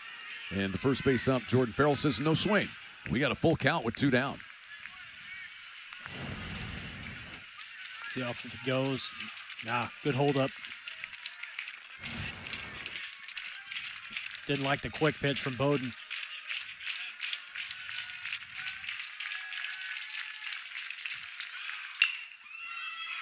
To the 3rd baseman, Camden Johnson fires a strike, and Oklahoma holds on to win 12-11.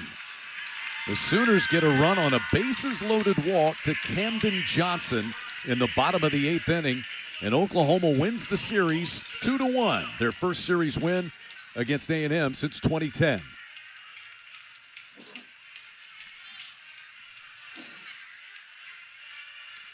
That's the kind of weekend that it was. Back and forth games down to the wire. And in the end, this is how close it's probably going to be all season long in the SEC for both these teams, Blake. You're absolutely right. Could have gone either way all 3 days, right?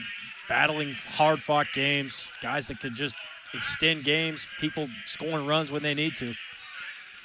It was a good one. Oklahoma wins the series 2-1. The Sooners win on Friday, and they win on Sunday. Texas A&M got the middle game by a final of 9-5. From Norman, Oklahoma, I'm Chad McKee for Blake Brewster, reminding you that all games airing on the ESPN networks are streaming